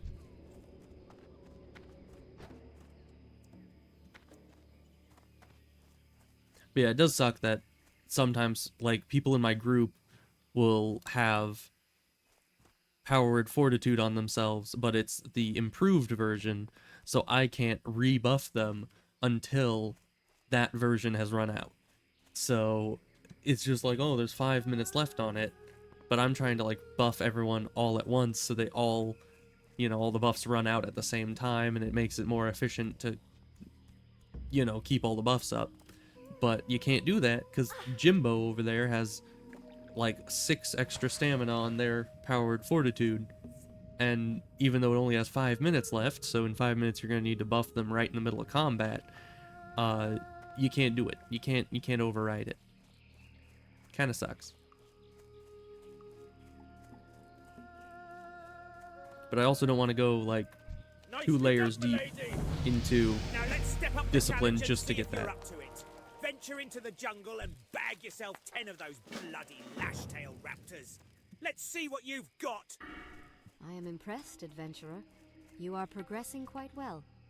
Now I'm going to up the stakes on you and truly test your skill. Stake. Prove to me you can kill 10 Elder Stranglethorn tigers. If you can do that, you will be ready for your final challenge is probably what before I I want. declare you a Master Tiger Hunter in Master Nessingwary's presence. Elder Stranglethorn tigers are not only the most difficult to find, they are also the fiercest to defeat. Because I know you don't want to Perfectly get executed, these. adventurer. Now the hard Pause that. I know you don't want to get these last 2, because I think they're just really overrated. But, or not over, I think they're specifically rated perfectly accurately, because nobody thinks they're good. So you don't get those. I know I needed at least, I know I need to get Holy Reach, but this is also probably the best. Let's see. We're gonna get that. And we're gonna get, let's see, so this does 809 at the peak. And that goes up to 825. Ooh. That's good stuff right there. Or you, what were now you the saying? hard part. A true panther hunter can show skill by dropping Shadowmaw panthers, the deadliest in Stranglethorn. Prove to us that you can slay 10 of these beasts. If you think they are hard to track, wait until you attempt to slay one. So that's gonna be fun. But the raptors are right here. Goldthorn. Stop resisting my Shadow Word Pain every time. I don't know, is there something about Shadow Word Pain that just makes it even more resistible? I mean, it might just be that I have, where is it? Didn't I have something that increased my hit chance? No, apparently not. Could have sworn I had something that increased the hit chance of all my holy spells, but I might have just been thinking about the crit chance one. Alright, well, we need to go up and around to get the Goldthorn, because that is some good money. Raptor, I want to deal with you, but not right now. So, go away. I'll be back for you later. Don't be so needy.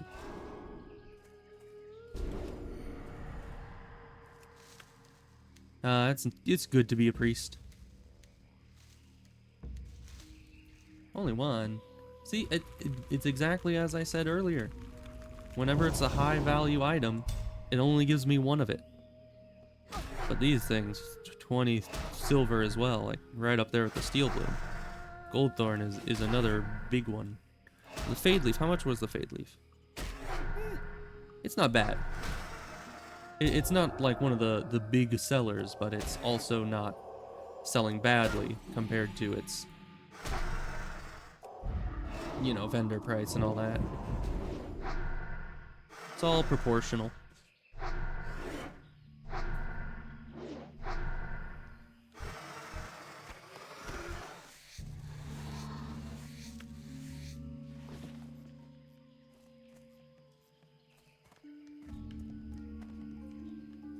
Oh yeah, this guy. Oh hey, there's an Elder Stranglethorn Raptor down there. Yeah, I remember this guy always runs up and down here. He's the bane of anyone who's low level just trying to run through here. Because if you made it up to this point and this guy's running up as you're trying to run past, it's kind of a death sentence. Although I've made it through Stranglethorn at low levels before without dying.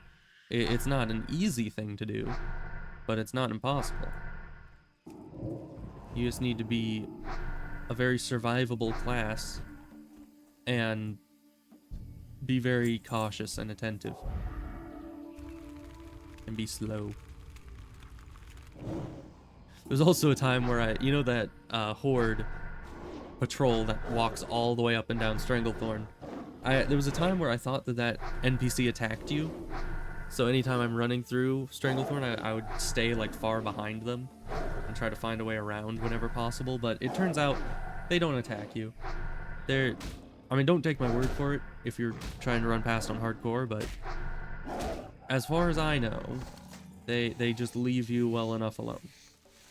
So that's what I've seen in my personal experience. Same with, I think, Rexar, right? Rexar, the really high level dude that just wanders through Desolace. And I was always terrified of him because he looked like he could one-shot me. But no, apparently he's just completely docile until you attack him. He just looks spooky.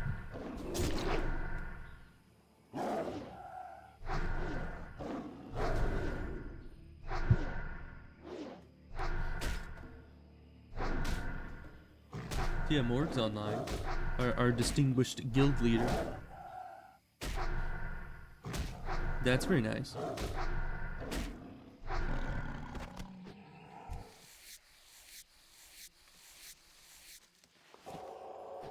Let's heal up because I was only half paying attention killing that thing. Hey, dude, you gonna kill this? No? Okay. I'll take the tiger then if you don't want it.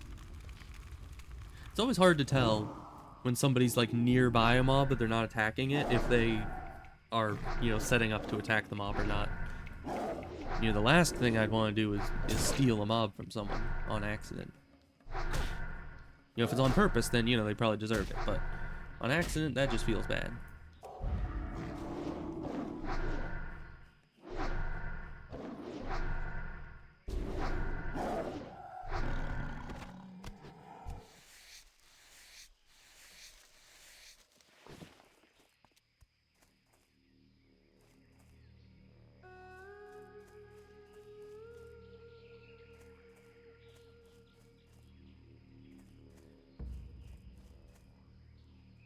Alright, so then we're gonna loop back around. There's the raptors over here again. We could probably get the rest of the Stranglethorn tigers on our way back if that becomes an issue. Like if there are no other ones out this direction. But I think there should be.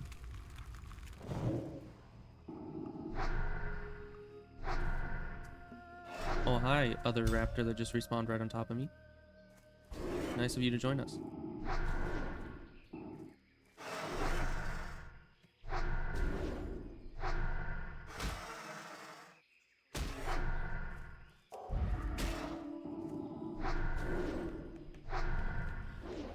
So I've been doing a lot of coding lately, like, and by lately I mean the day before yesterday, and then today. But what sucks about me and coding is I'm not at the point of skill where my coding is at all clean, but I also am not familiar enough with code that I can read messy code. So I end up writing something where when I wrote it, I knew what everything did. But then at the end of like 10 minutes of writing all this code and just kind of winging it, getting it all down there, then I read back through it being like, okay, is everything set up well? Are there any obvious issues? And I'm sitting there like, I don't know how the heck to read this. Like, you know, there's this, you know, I try to test the code and it says there's an if statement that's outside of its expression. I'm like, where? I have to go through and count. Okay, there's a start of an if, there's an end of an if, and just go through each and every if and pair them up with their ending things, because sometimes I end up putting one too many ending things, especially if I'm copy pasting things. I can accidentally put an ending if in a situation where I don't need it. So it's hard. Coding is difficult, my guy. Specifically for me right now, because I'm not skilled at it yet. Maybe someday though. If I just keep at it, I'll get there. I mean, I just yesterday, I think, learned how to use arrays. So, you know, it's like I knew arrays existed prior to me learning how to use them, but they were always one of those things where I'm like, it's a bit too complicated for me right now, so I just never touch them. But I kind of got into a situation where it was either have this huge chunk of code where you're testing every single option against every single other option just to make sure there's no overlap, or just use an array. Like, you know, when it gets to that point, you can't really make any excuse to not use the array. So I had to learn it.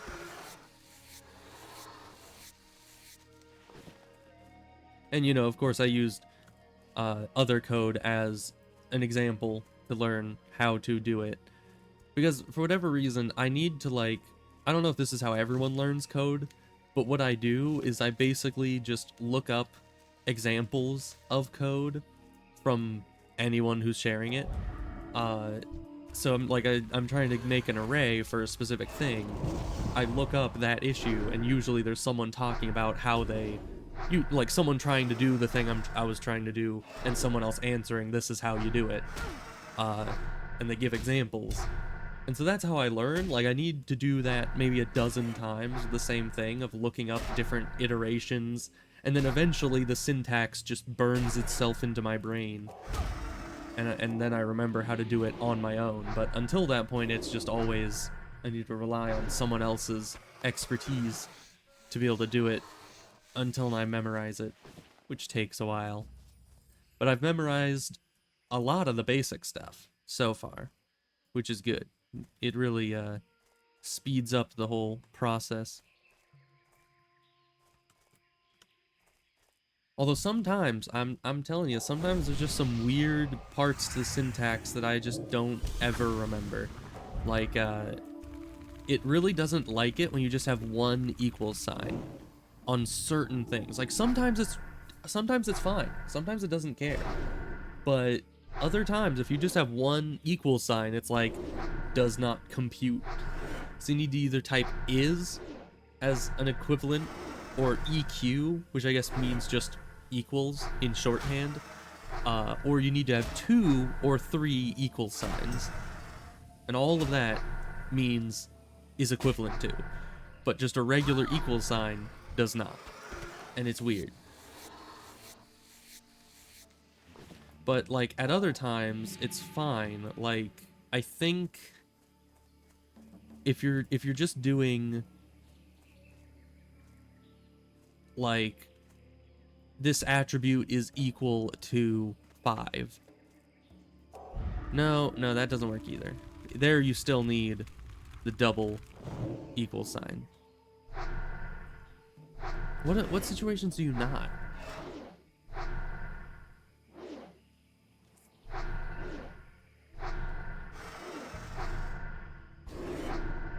I don't remember. I know there's some situations where you need to put the double equals and other situations that you don't. I don't remember what the differentiation is, though.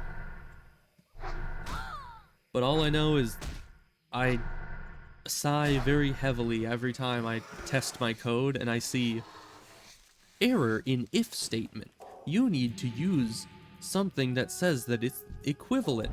The equal sign doesn't work. You need a double equals or is, or I'm just like, it's an equal sign. It means it's equal. Just let me do this, please. I always need to go back. And the issue is sometimes I'll copy and paste my code without having tested it. Because, like, say there's 3 different passages that are important. They're all, like, linked together. And so you can't really test the full thing until you have all 3 set up. But they're all similar. And so you end up, let's see, this is the last raptor I need. You end up copy-pasting some of the code because they're all similar enough that you can just paste it between the different passages. And it's fine. There's a lot of overlap. But then you end up, because you haven't been able to test you haven't been able to test the first one without all 3 being set up. So you don't even realize that now in all 3, all of your regular equal signs need to be turned into double equal signs. And it's like, it's not difficult, because the system actually tells me exactly what's wrong, which is one reason why I really like this coding software I'm using, because it's very exact. When something's wrong, 90% of the time it'll tell you exactly what's wrong. You don't need to flail about for 10 minutes trying to figure out just what minute issue is, you know. But anywho, what I'm trying to say is sometimes that equal sign, it gets in your way, and it's just a bit of an annoyance. Nothing more.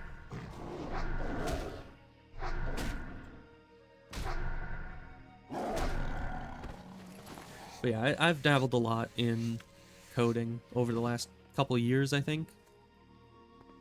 As I said, I've not gotten very good at it just yet, but it's a work in progress. It's one of those things that you get there eventually, especially being like self-taught kind of thing, just going through trying to make a game, and anytime you run into something you don't know how to do, you just look it up. It's a very slow way of learning, so I'll get there. It's just a matter of time.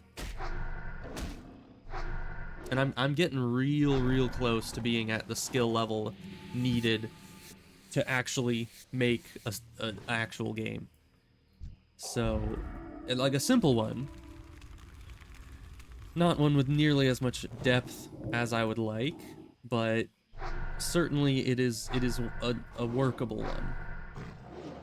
You know, my biggest issue is combat systems. Like, I usually make more text-based games because, as a writer, that's just the most natural form to do, because half of it is code and the other half is writing. Like, I'm not good at art. I'm not good at music.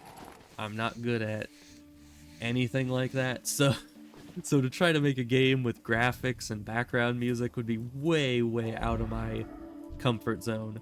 So making a nice text-based game where all the environmental detail and ambiance and everything is just in text, that's right up my alley. So that's what I've been trying to do. But another issue comes from that, where it's very difficult to have a non-turn-based combat system when it comes to text-based games. Like, it's, as far as I've seen, practically unheard of for a text-based game to have anything but a turn-based system. Because, you know, people read at different speeds, so if you have a real-time system and everything's just being put down in text, you can't read that fast. You need the player to just be, like, pressing the button every time they're done reading, you know? Otherwise, you can't really, you know, they're gonna miss a bunch of stuff. So I've been struggling to try to figure out a system that's like a twist on turn-based combat, but I think turn-based combat is like the first video game RPG combat system ever devised. So to make a unique version of that is a Herculean task. Because there's just been so many iterations over so many years that coming up with something unique is difficult. But I can always make it more and more, like, realistic and in-depth. So, like, where you'd normally just have regular turn-based combat, I can have it so multiple different things come into play. Like, you could have certain status effects, like, that in the form of stats, like fatigue and stuff like that. You can have more interesting armor, like instead of just having armor levels, but also have insulation levels. So if you're in like a cold environment, oh, this is a young one. I don't need the other ones. Well, like if you're in a cold environment, you want heavier armor so that it has higher insulation, or maybe the armor itself doesn't have as high of insulation, but just higher armor values. But generally those are hand in hand, you know. If something's thicker and more protective, it's usually more insulating. But yeah, so then you have all these different types of armor that have different levels of insulation to armor values, and you need to kind of balance that depending on what area you're in. Because like all your heavy armor people will be comfy in the snowy biome, but then what if you go to the desert? Like all your really big beefy armor wearing dudes are gonna all of a sudden be burning alive, you know? They're gonna have, oh, that's, like, can I not buff them? No, they're you know, I think they might be horde, or they're just no duels, my guy. No thank you. You know, I always hate it when, you know, I mean, it's probably like none of my business, but at the same time, it's like I hate it when there's a horde person that has that human disguise on. And, you know, I didn't even know this, that apparently, you know, if that's what's happening, that they have the human disguise on and that's why I can't buff them. Apparently it even says under their thing, human. So it's like, to me, they're completely indistinguishable from a regular Alliance player. So I see all these people like on stream that are wearing this human disguise, and I'm sitting here like, is this a horde group? Is this an Alliance group? I can't tell. There's just no way to know because they're all humans. And additionally, if you're wanting to be a human, why would you even go for the horde? Just make a human. Like, I don't understand. You know, it's just weird. So there's like, it's the same thing with like the pirate outfit and the whatever that one is, like the ninja outfit. I don't know. It's like, why would you do that?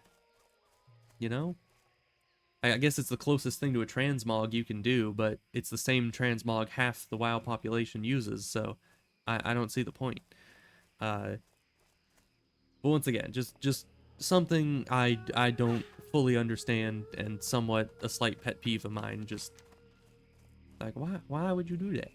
Why is it necessary? I don't get it.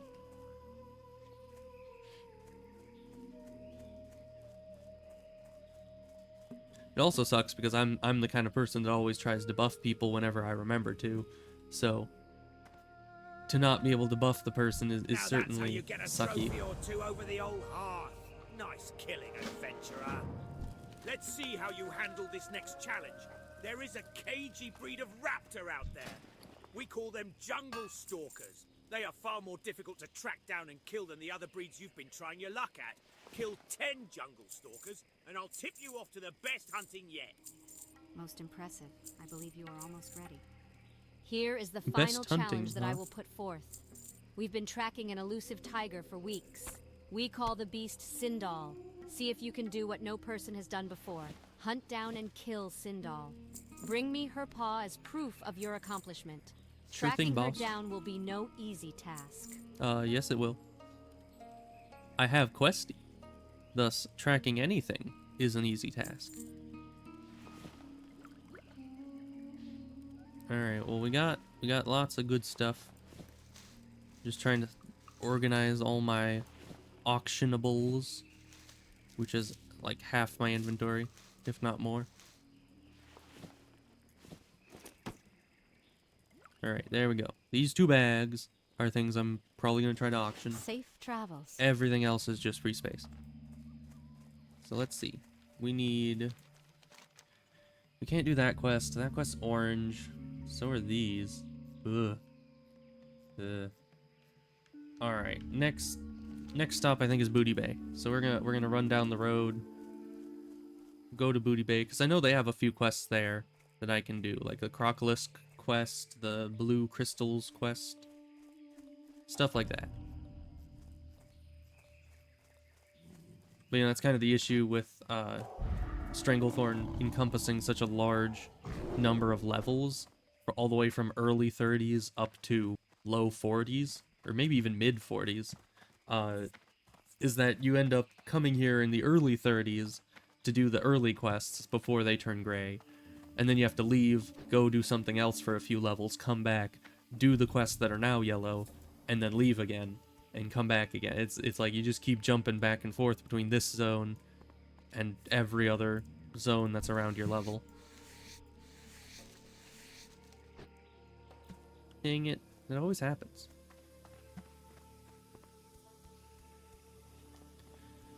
Like, how unlucky do I have to be that multiple times in the same day, a corpse will disappear halfway through skinning it? Yeah, I just want the skin, man.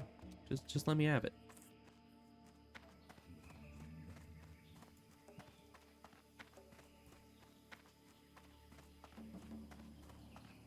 Yeah, so I should probably be thinking about where I'm going to be heading next after I'm done with all these low-level Stranglethorn quests. Because there's Arathi that has a couple quests here, but you see it also does it here, where there's like a level 31 quest, a singular 31 quest, and then everything else in the region is way higher level.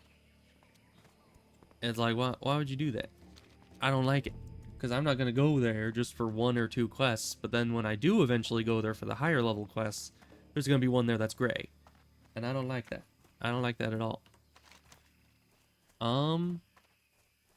What's this? This is the Badlands, right? Yeah. There's a few quests there that are about our level, but I'll probably wait a few more levels to be... what's the place called?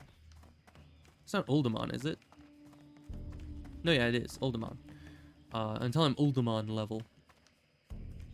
Because then I'll go there, do all their quests, and then... you know, get all the quests for the dungeon at the same time. So I think this continent is pretty much tapped out for the moment. So let's... maybe we're going to be going over to Desolus next. Maybe... okay.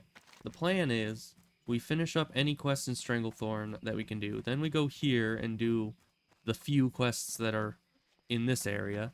And then we head to Desolus. It's a good plan. You know, because I thought of it. You know, I always think of good plans, obviously.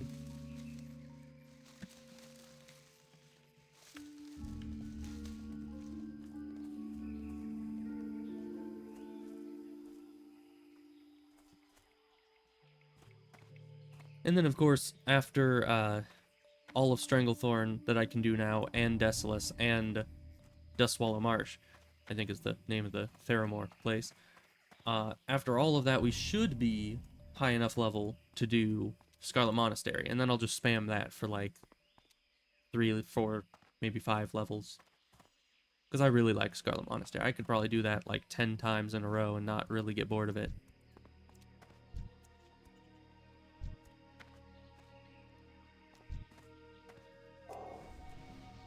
Luckily, there's no dwarf costume, so I know that guy's actually who he says he is. Not a horde out here catfishing, you know.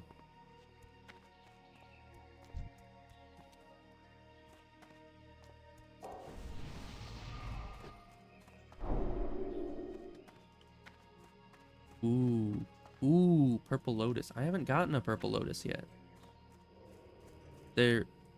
Ooh. I need these guys. Oh, but that's an orange guy.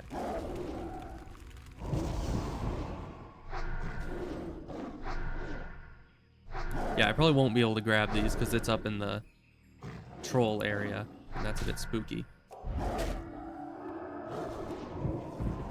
But, you know, that's fine. We'll see what there is to see. See if we can't grab that purple lotus. Because it's not even that I just want a purple lotus to sell. It's almost like I just want to know what they sell for. To know how interested I should be in them. Because as I said, I've never successfully picked one. I've seen them in Ashenvale, but at the time I didn't have a high enough skill to actually do anything about it. Oh, it's right here.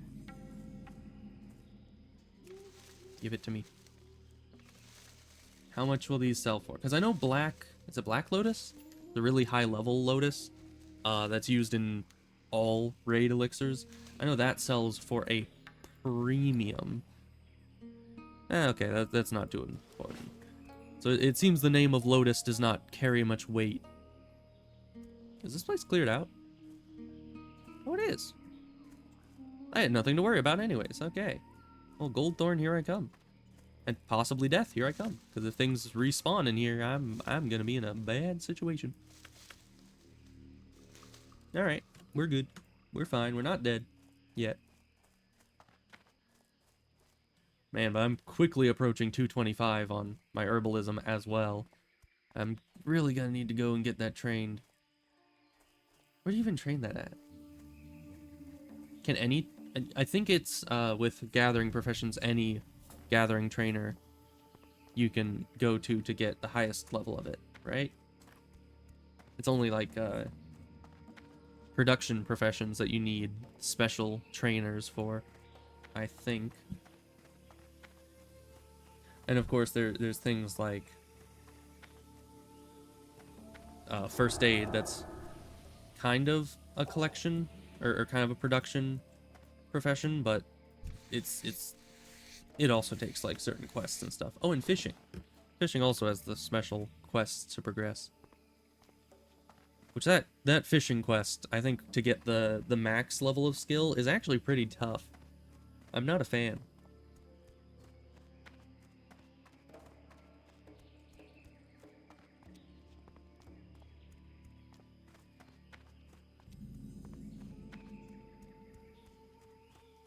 Alright, well, this area is a bit spooky. Lots of high-level enemies, and I just need to run through them. They're all orange to me. We'll be fine. We can always just bubble.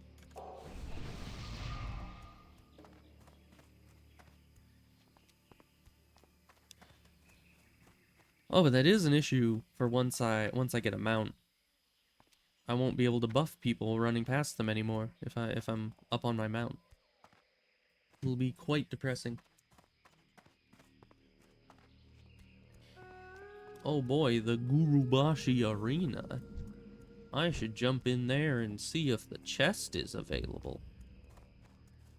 Yeah, that's the person I was always scared of attacking me, but they do not. They don't attack. They certainly attack. You see what I mean? With Stranglethorn having such a huge variety of levels, makes it a very scary place. I'm not a fan.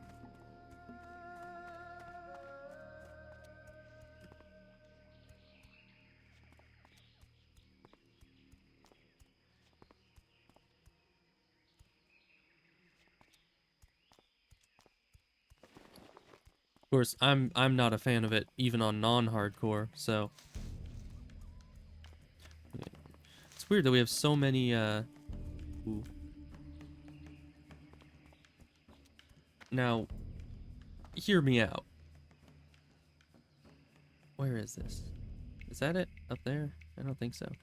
Where are you, Steel Bloom? I think I need to go around the other direction. Can't get it. It pains me.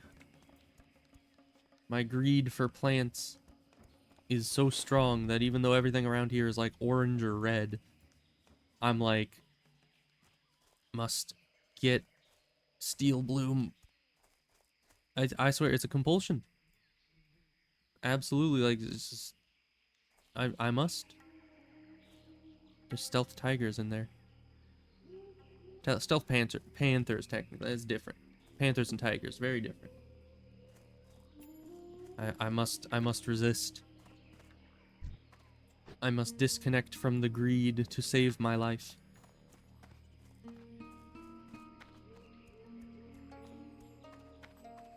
I mean, honestly, I have so many, like, tips and tools and things that I can use that I don't think I would die if I was caught out over there, but certainly it wouldn't be a pretty situation.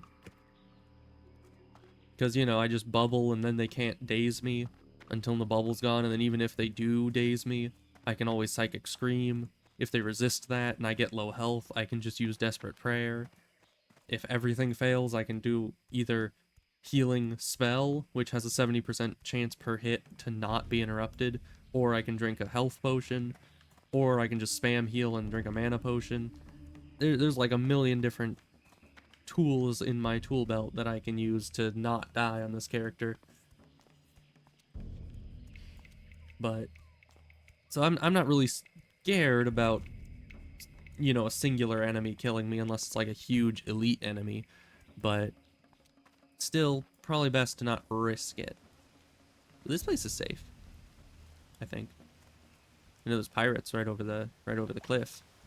But I think that this little place right here is a little safe haven. I've never seen enemies in this region. So, life root is mine. And the very loud waterfall. Although I don't know why I'm saying that as if all waterfalls aren't loud. Because they most certainly are. Can I get back up? I need to go up over here. Okay. Just a little bit more of a detour to get back up. That's fine.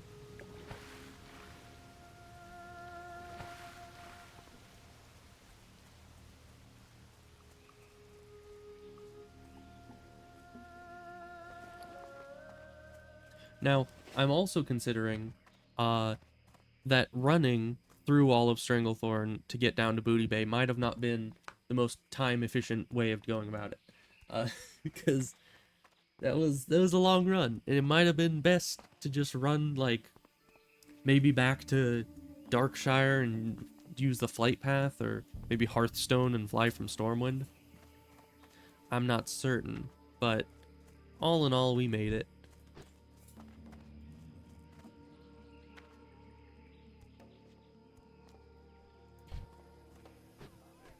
Well, rip the Bloodsail Buccaneers. They're getting destroyed by the Booty Bay Bruisers.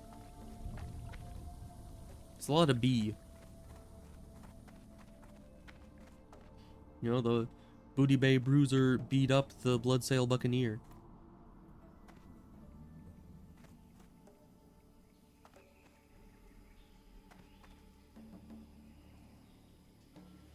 Or even, possibly, the bombastic Booty Bay Bruiser beat up the... I can't think of another. I'm tired. I was trying to think of another B adjective to use.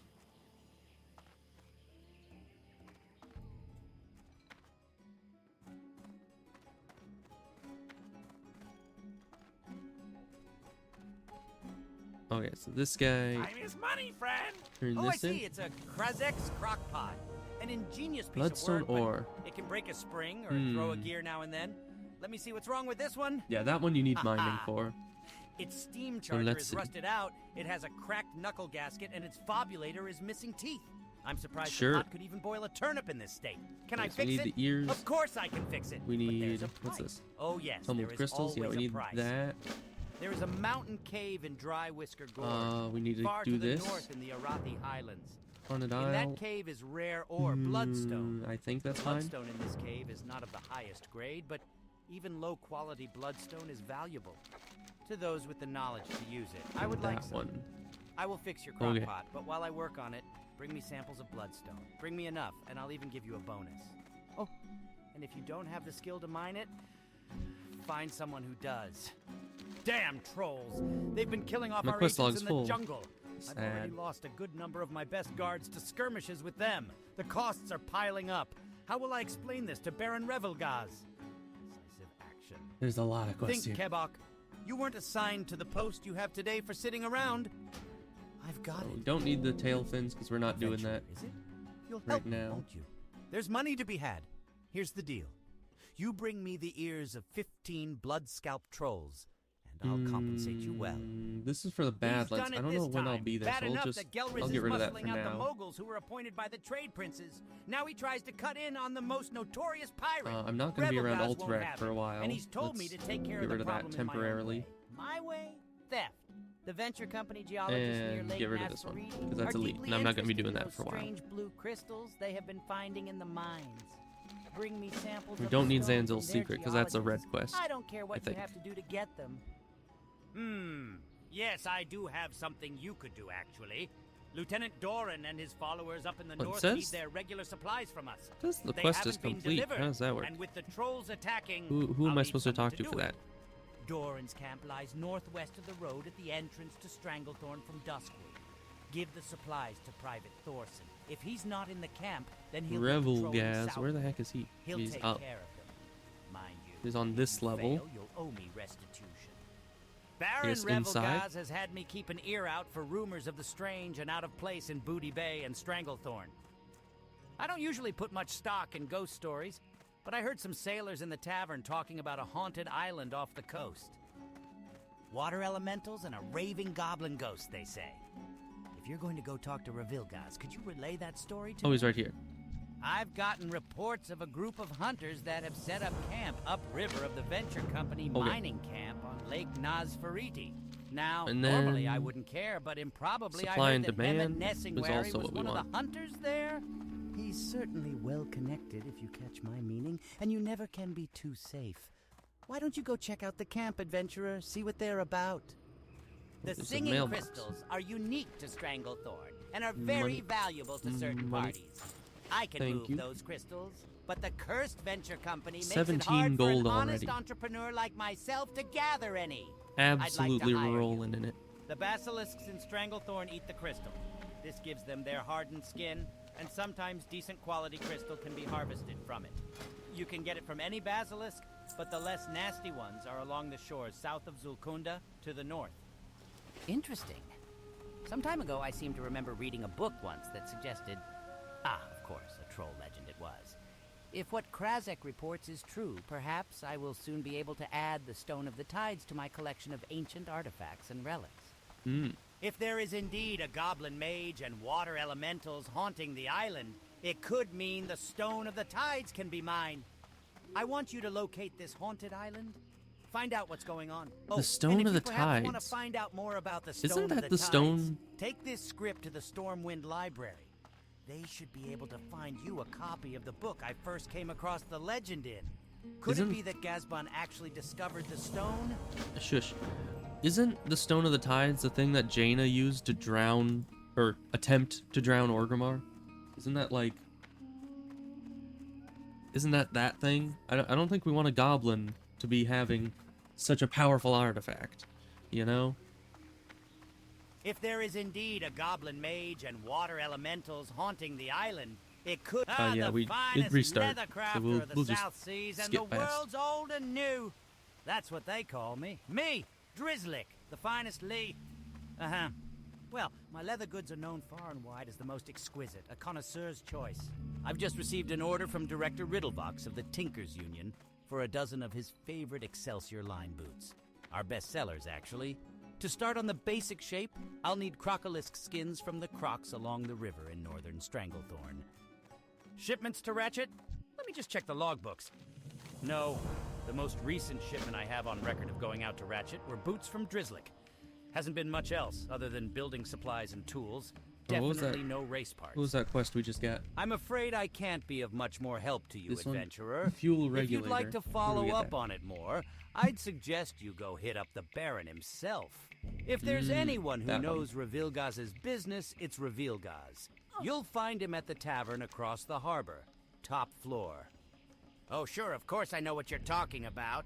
Nope, can't help you, though. Some of my men were supposed to go track down the blueprints for the fuel regulator, but they came back empty-handed.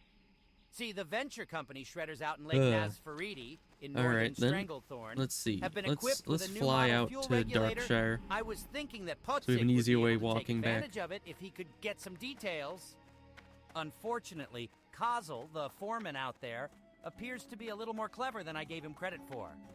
You seem like you might have more luck finding the blueprints, though. I know he keeps them in his house, but they're almost certainly under lock and key. Alright. To the Griffin. To fly up to Darkshire so that we can... Fastest griffins this side of Airy Peak. Want to take a ride? Because, yeah, I've always thought that the hunter camp up here, and just with the amount of quest density in this area, they should have a flight path up here somewhere, but they don't. I mean, they have a horde flight path, I think, here, but that doesn't help me much. But yeah, we have a lot of quests up here, so we need to do the supplies to Thorzen, and we need to locate the camp, we need to kill Crocolisks, we need to get the blue crystals from... Yeah, the blue crystals from all the basilisks, and the tumbled crystals from the goblins. And then I need to do all the kill quests, which I don't think I'll be doing. I need to look at the island over here, and I need to get all the blood scalp ears. There's like a good 5 or 6 quests just right in this area that are still around my level. So, we'll need to get to that, get those done at some point.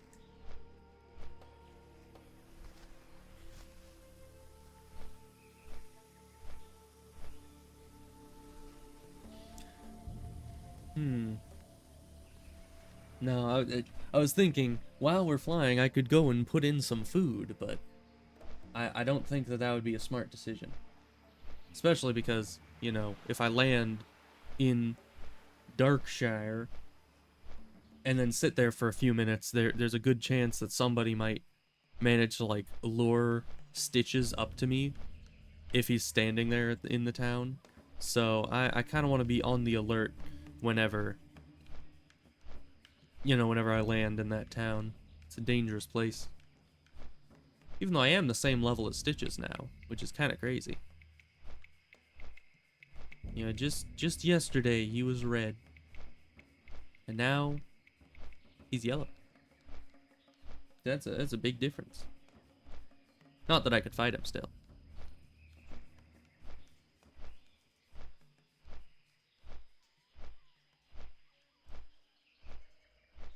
But yeah, I do think running back through Duskwood is easier than running all the way up through Stranglethorn, and probably a bit faster. Most likely.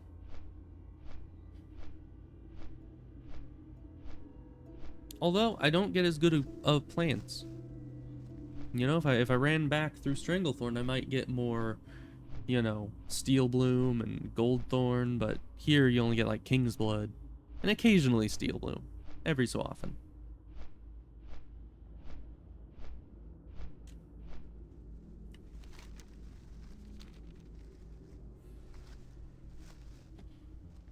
Of course, for the southern, like, quarter of Stranglethorn, I wouldn't even be able to gather most of the plants I see just because the enemies are all in the way. Alright, well, I'm not seeing no Stitches thus far.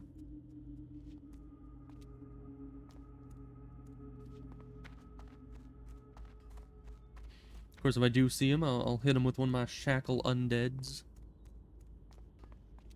You know, easy way to avoid him.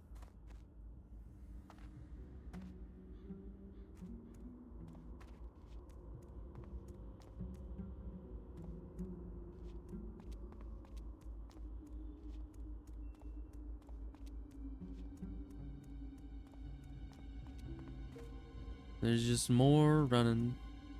I'll take a bruiseweed. Why not?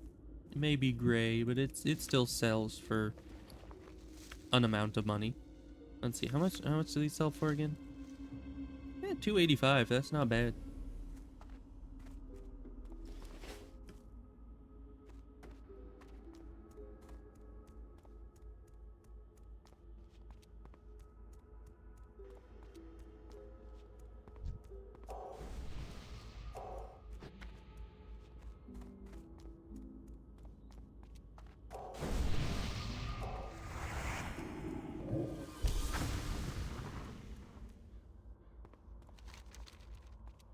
Alright, so we're just moving down here. Gotta go turn in our quests. Oh, Stitches is coming.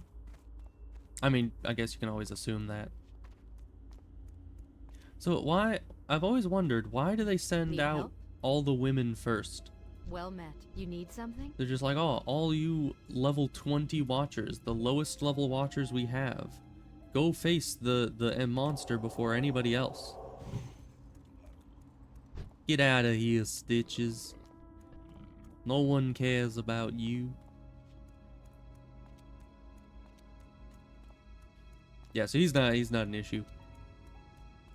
For me, at least. It also worked against, who was it? Morlatum, right? Is it Morlatum? It's the dude with the big sword, wanders around the graveyard all the time. That guy. I also at one point was getting chased by him, and I just shackled him.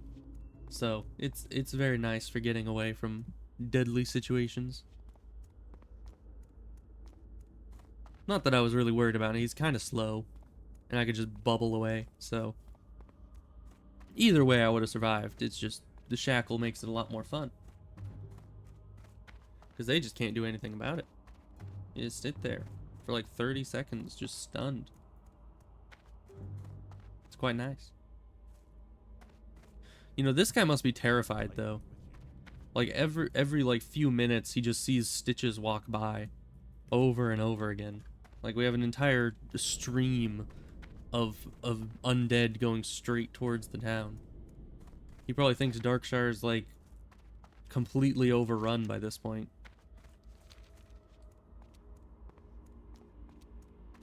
But they never attack him. He's just doomed to sit there eternally, watching as each Stitches walks by and ignores him. Then you can hear from down the road the same 4 female watchers being sent to their deaths. Which I still don't get why they do that. What the heck?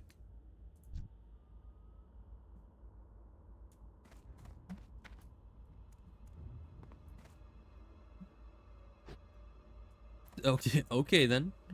Am I the only one that's never seen that before? Like, why were there yellow named plague spreaders just walking down the road? Why were they coming from Stranglethorn? Oh, I have many questions, and I don't know the answer to any of them. Which is why they're still questions. You know, usually once you know the answer to something, it's no longer a question.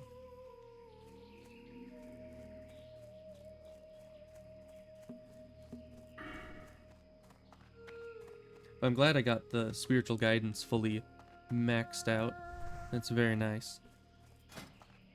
Yeah, it gives me lots of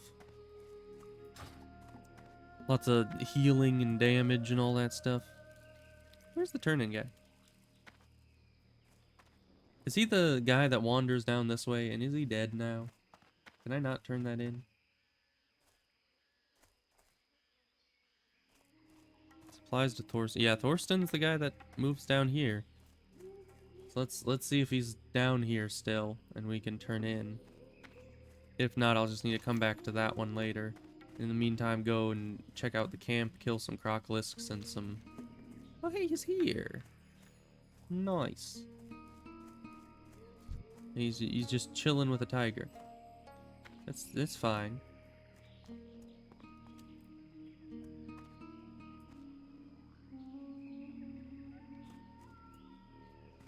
Okay, dude, wait up. I want to talk to you about. Have you heard the good news? I've been trying to reach you about your car's extended warranty.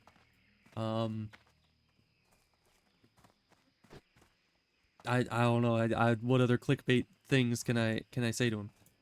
This is a dangerous place, adventurer. Be Okay, he's careful not even around gonna here. talk to me, even if I catch up to him. This is a dangerous place. I need to wait for him to stop moving.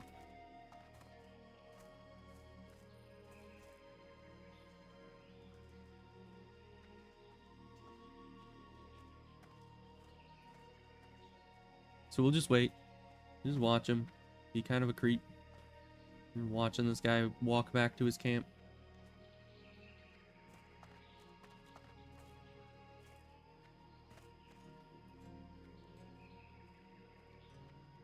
Because he thinks he's better than us whenever he's walking. He doesn't want to actually talk to us about the quest. I am very offended by that. Hello. There we go. See you later. These landmines will help us defend ourselves from that animal Curzon and his men. Thank you for bringing them. If you need further work, I can probably find something for you to do, and you won't have to deal with those goblins, HM? HM?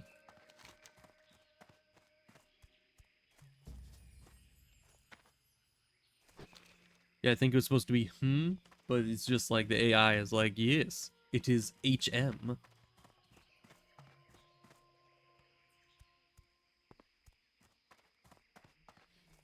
So yeah, we're gonna start killing some crocolisks. That's always everyone's favorite pastime.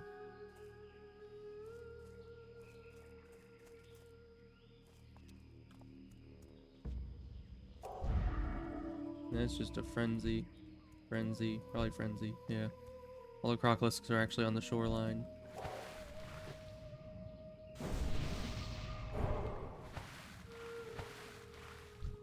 Alright, so let's get this guy. I think these lower level crocolisks have a very low chance of dropping what I need, but I mean it's something. Also, I'm trying to figure out if I'll hit Exalted with Stormwind before 40, and if not, if I should wait to buy my mount until I'm Exalted. Because that might be a significant discount on such a large purchase to just wait for that next level.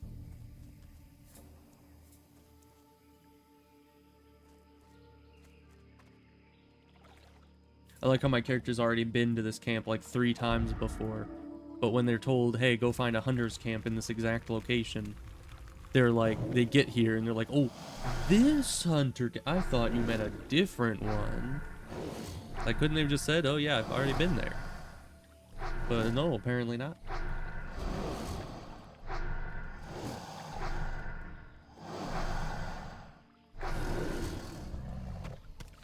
Oh boy, mystery meat. Now, is that mystery meat like crocolisk meat? Or is that mystery meat stuff that I like pulled out of the crocolisk's stomach or something? And thus I literally don't know what it is. Because if that's true, then that's kind of concerning. Like, what is it? Why is it? When is it?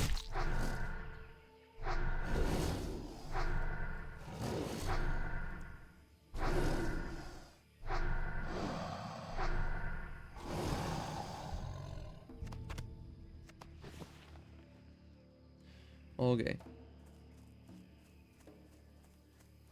So let's see. We have multiple things to be doing. I need to find another crocolisk.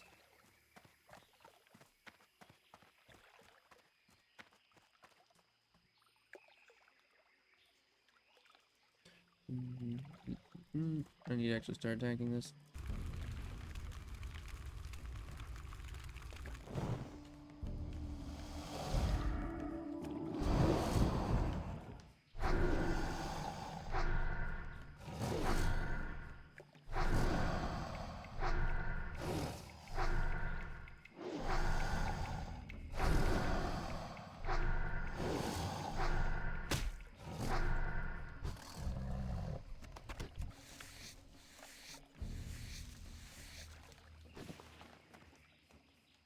Okay, so we got one skin. Right, we got 2 skins? When did we get the other skin? To be fair, I wasn't paying full attention the last couple crocolisks, but I kind of assumed they were rarer than that. Usually that quest takes a lot longer. Alright, but we're just about to the end of the stream. We're probably just gonna kill a couple more things and then that'll be good. That'll be that.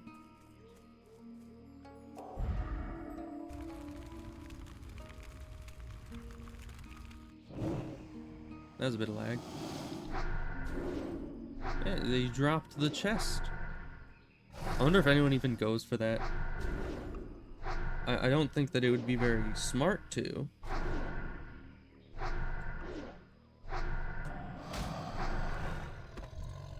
You know, I personally would not be going for the Guramashi chest if I were me, which I am.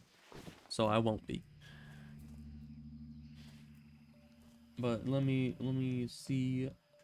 We're probably gonna we're just gonna end. That's it. I'll get the rest of these some other time. What is that? Why is there seaweed? Why is there just seaweed sitting on the shoreline? Anyways, we're fine. That's all right. That's normal. So let's do this thing. Yeah, that's good. And then let's do the raid thing, which is also good. So yeah, we're gonna end the stream there. We got a lot done, lots of quests, couple levels, very nice. So I'll see you guys next time, which is probably tomorrow, most likely, if all goes well and I don't die. Okay. See you next time. Goodbye.